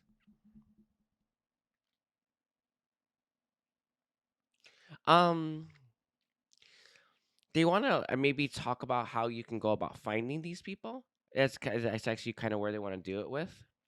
See, how can Aquarius find these people? How can Aquarius know these people? They're saying when you meet them, you're gonna know. It's that feeling that when you look them in the eye, you're gonna see it. This is obviously in the soul agreement, right? A soul agreement that we have. We can see it in the eyes, so you just know. You just look at someone in the eye, and like, oh my god, I like they like what is that, right? They're saying that you're gonna know that when you right when you look them in the eyes, you'll see it. And these people, and again, I told you there were people you've met already, or not? No, sorry, people you wanted to meet. And the soul agreements are these are preordained, right? So that's what they're saying. You'll just see them in the eye. You need to be open to it. That's I think that's probably the best thing that you can possibly do is setting the intention that you want to meet these people. I don't know if you've been receiving this messages as already in your current day-to-day life, where you just get this feeling like I need to do this. But they're saying it's been there. Listen, I suppose, right? Is it one of your good one of your guidances? But again, they're saying to set the intention that you want to open yourself up to these connections.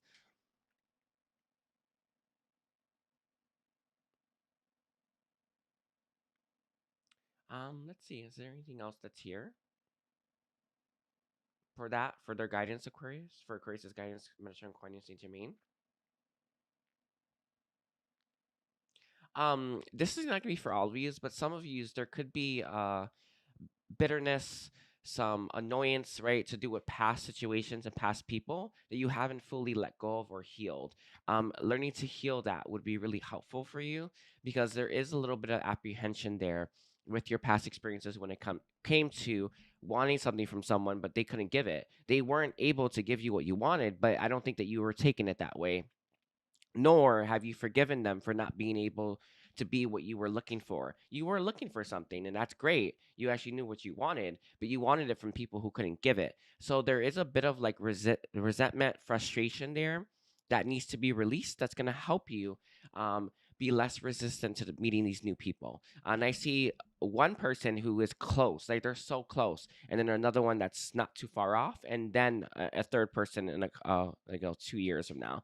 But they're saying that these people are they're lining up for you um to meet, but there is some resistance there. Okay, so I'm gonna leave it there, Aquarius. I want to thank you for being here. Please don't forget to like and comment, and don't forget to check out your entire chart, your sun, your moon, your rising, your Venus, and your north node, and check out my services as well. And take care. Bye, Aquarius.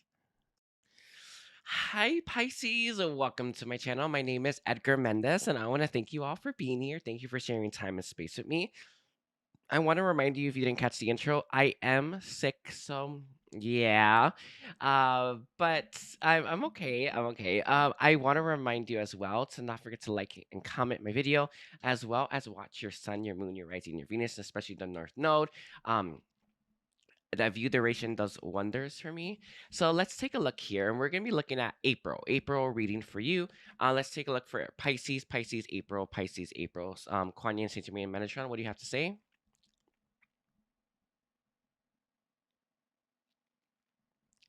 Hmm. Okay. So I definitely got connections coming through really strongly for you. Um it feels like there could be a past connection pulling on you. But it feels like very likely, more likely than not, I see your April being very similar to your March. It's interesting. They haven't really been prediction readings, but yours I think might be. Um but they are emphasizing that your March and your April are going to be almost the same. Your experiences are going to be almost the same, right? And it has to do with a connection. Some of you, this could be connections in your life that you need to let go of. Some of these, it could be a person you need to let go of. I don't know. It's hard to say, but I definitely feel like there's a pulling on you. In some ways, there's something on your heart that's pulling you towards these things. I don't know what that means, but I almost feel like there's like a rope or something like that's yanking on your heart. I know it sounds so strange, but I see it like pulling you here. Some of these could be loyalties. I don't know. It's hard to say. Um, Interesting. Okay, so what do you want to say about that? There is a need for you to break that rope, break that pattern. The first thing to do is to recognize that. A lot of yous, this is like friendships. That's I got it. Coworkers, maybe even some family members. It's hard to say, but specifically, this has to do with people in your life that are taking more than they're giving, and you feel like you should give to them, maybe because you were taught to, maybe because they were there for you for a while. I don't know. But essentially, they are costing you dearly. And this is that question. And I know that because of how humans view things, almost all of it's wrong. But because of how humans view things, we look at us choosing ourselves as really selfish. This is false. It's false teaching. It's not selfish to choose yourself. In fact, all of us came here to choose ourselves if we wanted to, right? It's no point. We can do what we want. But there is like I think there's a fear here, or a it's like you don't want to be a bad person. Fear, you think you're a bad person if you choose yourself. This is probably your Achilles heel. But I mean, honest with you, now that I see it, I think it's hard for you to say no. I think it's hard for you to have boundaries, and I think it's hard for you to choose yourself. I mean, this seems to it's probably you have these connections in your life.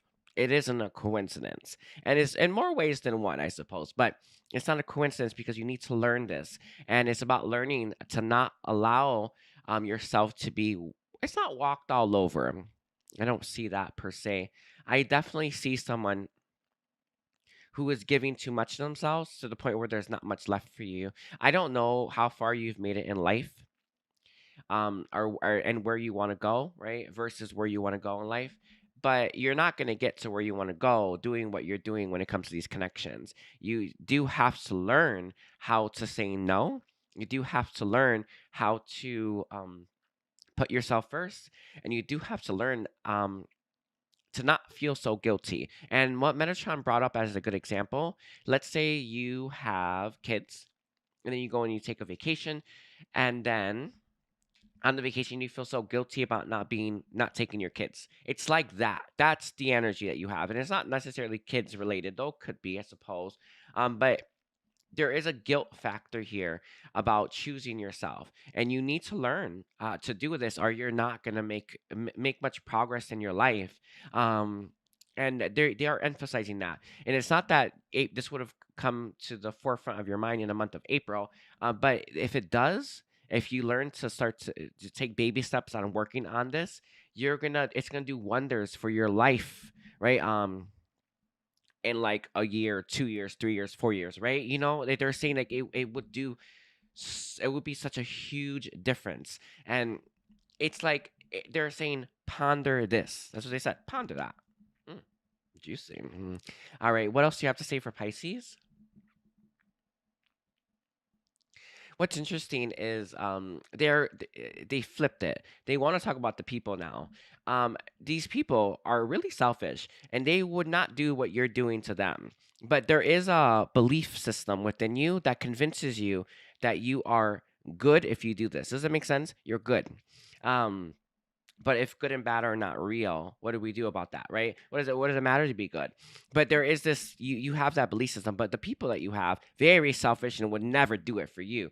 In fact, I think that it may be like pulling teeth to get these people to show up for you, and even the manner you do. It just like really strongly is what they're saying. Like even 30% is what they're saying, that you would be so, I would, it's like a shocking that they would show up that much, or even give you back that much.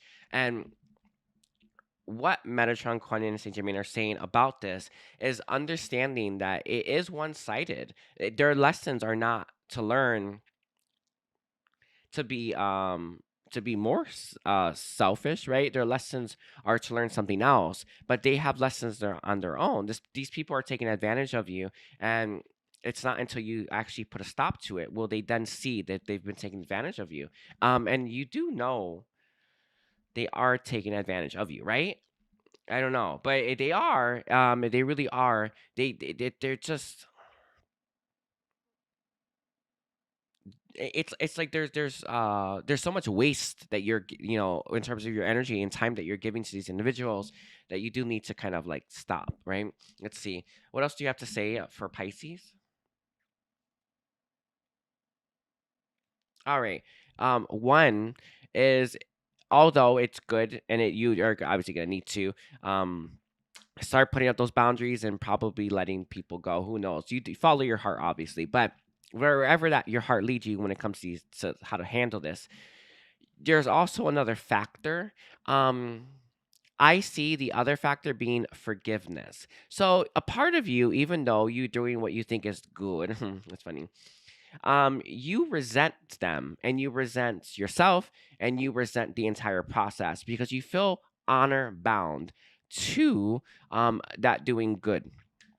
Does this make sense? So there's a bitterness that's just beneath your surface, and it's not going to go away until you forgive and release that. And they want to say like that's like there's so many there's layers to this lesson. And they're saying this is probably your bigger ones, right? The one of the bigger things that you wanted to conquer in this life is to learn to say no and put yourself first. Very difficult, by the way, because that journey to self-love is a long, hard fought one, isn't it? Right? It takes us so long because of how we're conditioned to just give all of ourselves, right?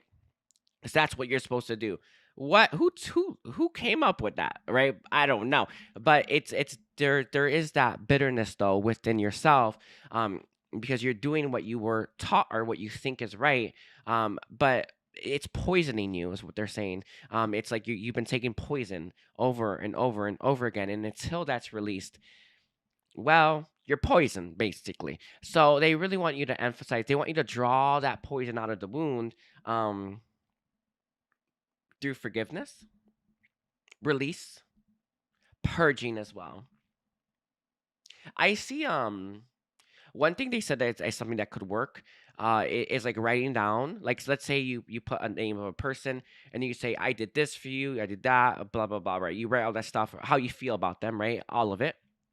And then you burn it in a candle and you say I release this. That's what they said to me. It will be easy to do and it will draw it out. So your angels, your ancestors and guides have them with you obviously when you do that, and then they'll draw out that energy from you. If you can see light like I can, it's like red energy because red is negative, and it just leaves you. So nice. It takes a it takes a while, right, to get all of it, right? But they will keep working at it. So I think it is worth it. It is definitely worth it. But they're saying that that will really work, or any other like release ritual that you have. But you do need to. They're saying that you do need to process it. Does it make sense? Um, you can't just like um known or unknown or seen or unseen. Like no, you first. It's coming from the heart. Your heart has to acknowledge that it is releasing these specific feelings, um memories. Yeah, feelings and memories, so that you can actually release it for good. Okay, beautiful. Is there anything else on this that you want to give for Pisces? Mm-mm. What else do you have for Pisces then? Mention Quani Jimin. There is a reminder that there's better out there for yourself, way better out there for yourself. You're gonna attract what you need, not what you want, and that's they're emphasizing this as well. Like the people you have around your life in your life, or were in your life that you're holding on to, they were necessary means to an end. They weren't. They were you attracted exactly what you needed when you needed it, and you're gonna keep doing that. So, and until you heal this, you're always gonna attract people who are gonna be selfish. Um, Self-centered, all about themselves. It's what you need though, isn't it? It's so interesting. They're saying you need it, so you keep attracting it, and until you stop and heal that, you won't stop attracting it. And they really want to make that clear to you. Sometimes we got to live that life.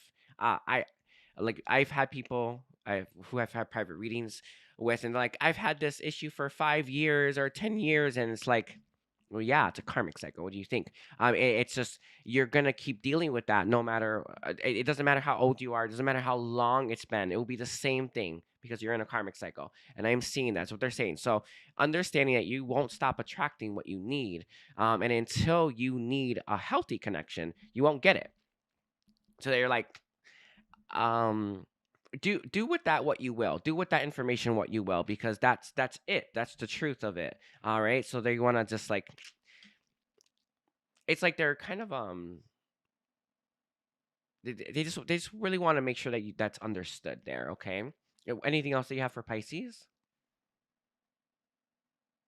there is a need for you to not give up and have perseverance. I feel like some of you there's a part of you that likes to give up, and you kind of or not try, and you kind of keep indulging that.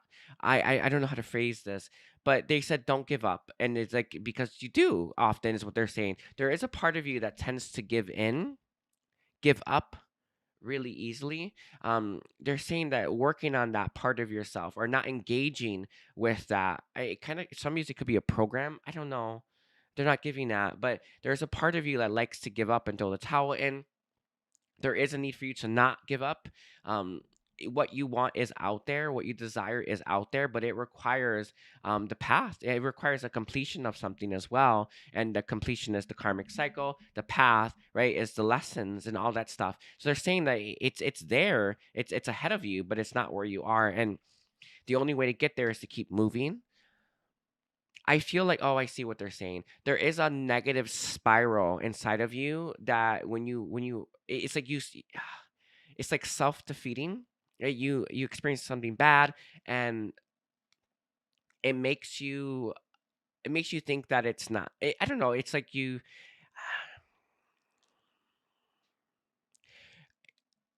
just start to tell yourself it doesn't exist. Why should I bother trying? Why should I bother keep going? You know what I mean? Like it's something like that. That's the kind of spiral here. But they're saying it's engaging in that spiral doesn't help you. Keep going. You will get there. No matter how many of these lessons that you go through, understanding what they are teaching you will help you propel yourself forward. That's the point. And they're saying that what you want, that's what it says earlier. What you're seeking you. That's what they said. And not in like because of what we brought up earlier about you're gonna keep attracting the people you need. No, I meant like the good connections. Sorry, so you know, they gave a little chuckle because it was because of what we just brought up. It's funny. But they're referencing there's someone a really special connection. Connections. They're saying I see two, right? There's two connections, and they're on the same path that you're on, and you're gonna meet each other when you finally are ready for it, but not until then. So what you desire is desiring you, but until that, the paths have been completed, right? Yeah, you can't find each other, so it's kind of you're kind of stuck right now. Okay, so it's how long do you think this will take for them? For most of them, if they were to put their nose to the grind, they're saying under a year. Be quick, a quick process. But you have to release, you have to forgive, you have to learn, and that's it.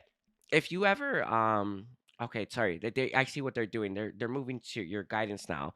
They have they want you to they want to help you see a lesson faster. So you know what I mean? Like you meet someone, what are they trying to teach me? They want you to be able to see it faster. So let's see what they have to say. What do you have to say to Pisces on how they can see a lesson faster, sooner? Okay, this has always been the case. I knew it was going to be the ancestor. They said an ancestor will be the one that helps you with this. You're going to call an ancestor in. Some of you, there is ancestral patterns. That's what they said. That the ancestor can help you see it because you can't. But the ancestor can also help illuminate. And I don't know how to explain this. It's like they're showing me like this dark room, and it's like there's it's it kind of reminds you like a video game. I think it was like Resident Evil, where you go into Resident like a room in a Resident Evil's game, and then there'll be a little shiny thing, and you just knew that was important. They're saying that an ancestor will, no matter how messy this room is, no matter how dark it is, the ancestor will illuminate something that you will know is important. So it may not be the lesson, it will be a piece of the lesson that will help you figure it out. So they're saying calling an ancestor to help you figure out your lessons faster, and they will guide you by giving you those little pieces. So you may have to put it together, obviously, right? That's always the case, by the way, for karmic cycles. But you have to put it all together. But they're saying that the ancestor will give you these little pieces, and boom, there you go. Very interesting. But yeah, just they said. So calling the ancestor, and they'll give you that piece. All right. But I'm gonna leave it there, Pisces. I want to thank you for being here. Again, I'm so sorry I'm sick, and don't forget to like and comment and watch your entire chart, that view duration. Yeah. And check out my services as well. And take care. Bye, Pisces.